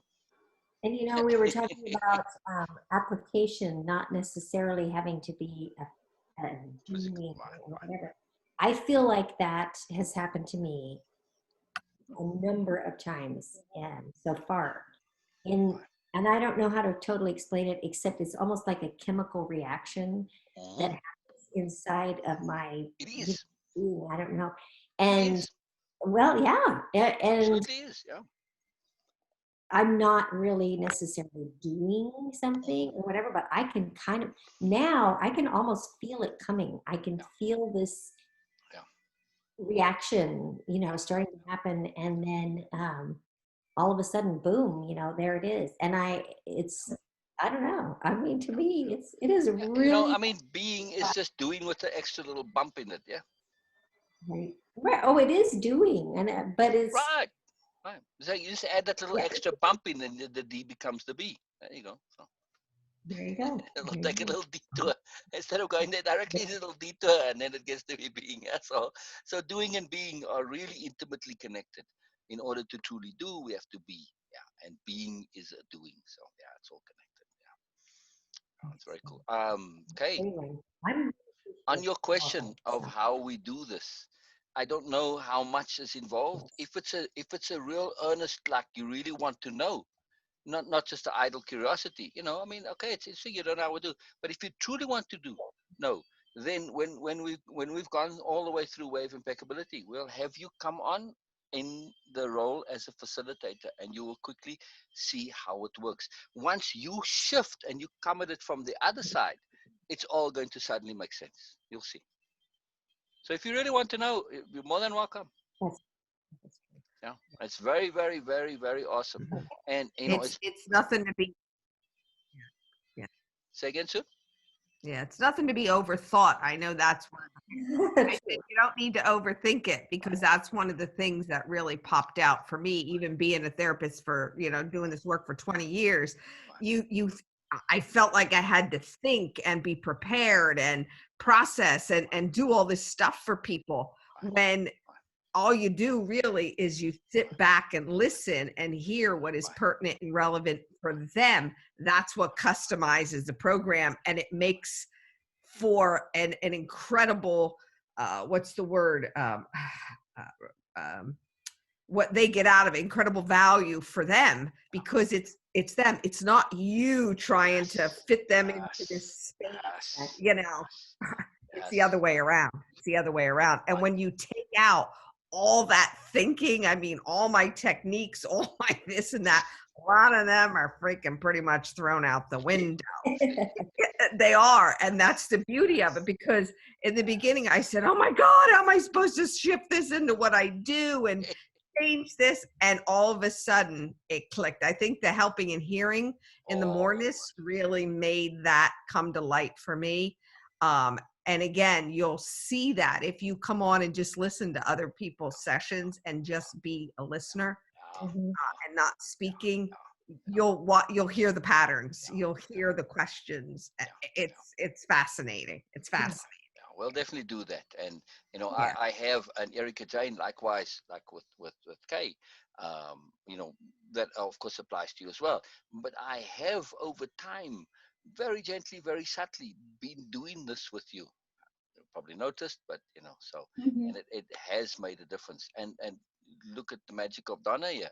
I mean, Donna shifted long time ago from being a participant to being a facilitator, albeit I might say a very reluctant one and even a resistant one, I might add.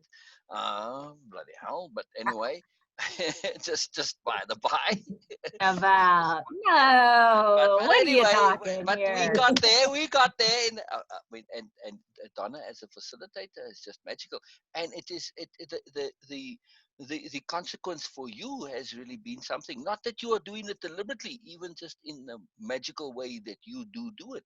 It's a big shift for you, right, Donna? Internally, it shifts the way you think about things for yourself, right? Not towards others, just inside. Even when you're not doing facilitating specifically, right? We're always doing facilitating, basically. Say again. Exactly. So Because it does. You always are doing it. So yeah, it naturally shifts for exactly. sure, for sure. Exactly. But I mean, when we come in specifically from that perspective, when we just put ourselves on that other side of things, not that there is a sideness necessarily, but just shift to a different perspective, it changes the way our brain works and transforms and calculates and processes information. And that's what I was saying, Kay. That's the you'll see how it all fits together when you just get into that space. It's a very simple thing, but it's very, very profound and transformative. And I'm very looking forward to that. Like I say, I've been doing it little by little with you, Erica, because I don't want to push it, but it's a big deal. It's a very huge deal.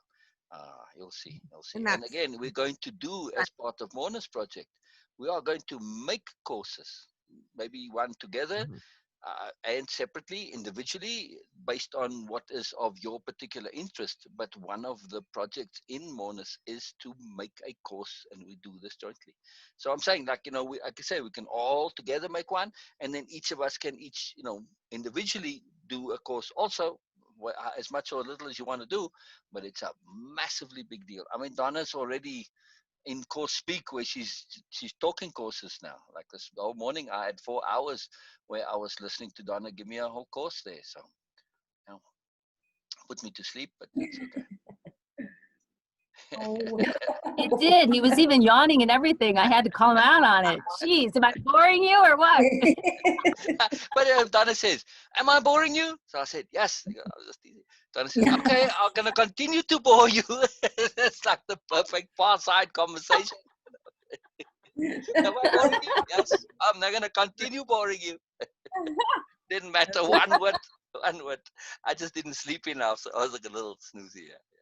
So I will say, I'm so Erica Jane, thank you so much. I just connect with you and Kay.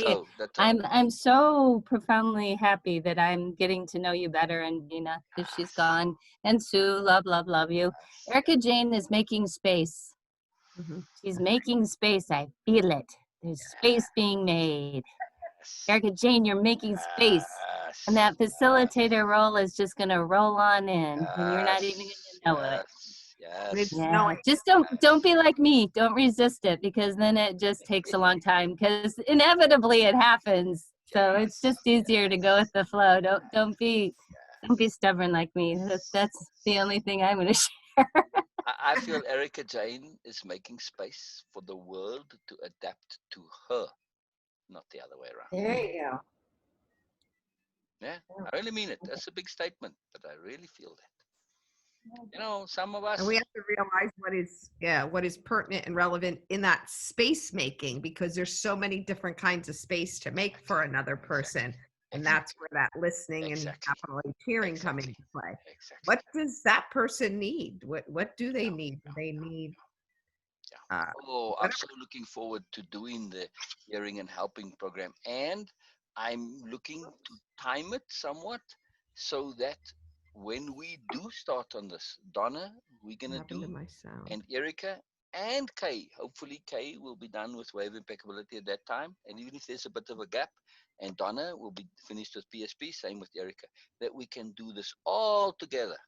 And then we'll bring Sue back in again for a repeat, because Sue, she Zooms, but then she's got to come back and do it again. So yeah.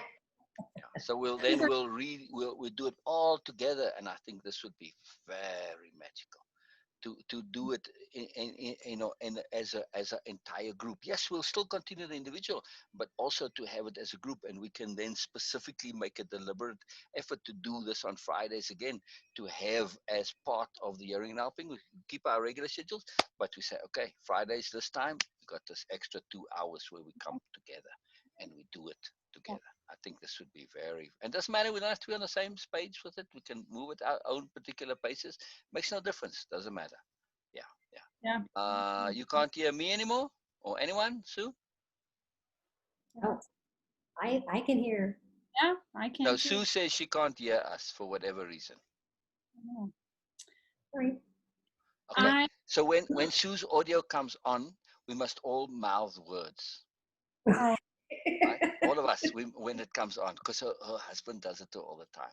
So she'll really get a kick out of it. So as soon as her audio comes, do you have to run, Erica?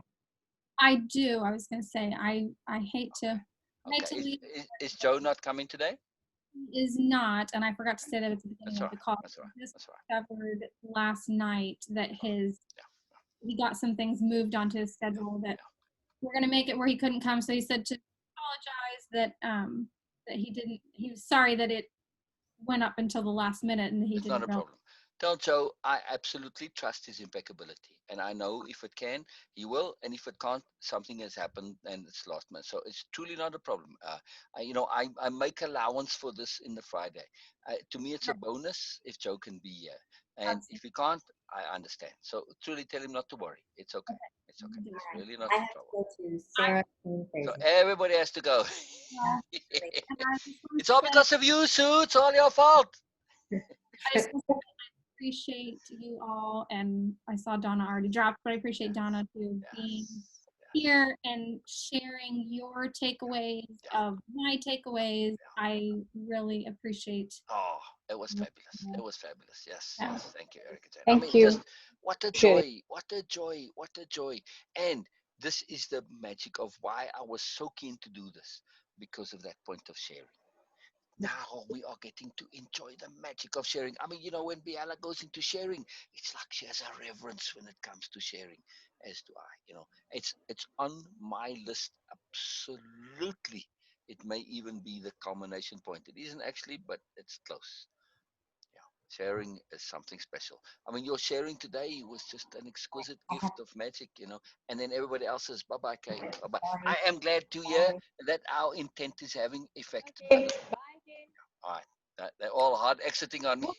Everybody's just going past. Bye-bye. Bye-bye. Right. Bye-bye. Okay, Erika. Alrighty. Bye. Thank you. Love you, Erica. Love you, Erica. So see you next time. Yes. Bye-bye, Erica. Bye. Wow. What magic, Beena. What incredible magic. Yes. Boy, oh boy, oh boy. Beena. Yes. Okay. If ever you Okay. had any I'm doubts as to your magical value, today you get to hear it. Right? No, sir, I have no doubts about that. Sorry. Yeah. Okay. So I gotta go too. Yeah. Okay. All right. Bye-bye, Beena. Bye-bye. Okay.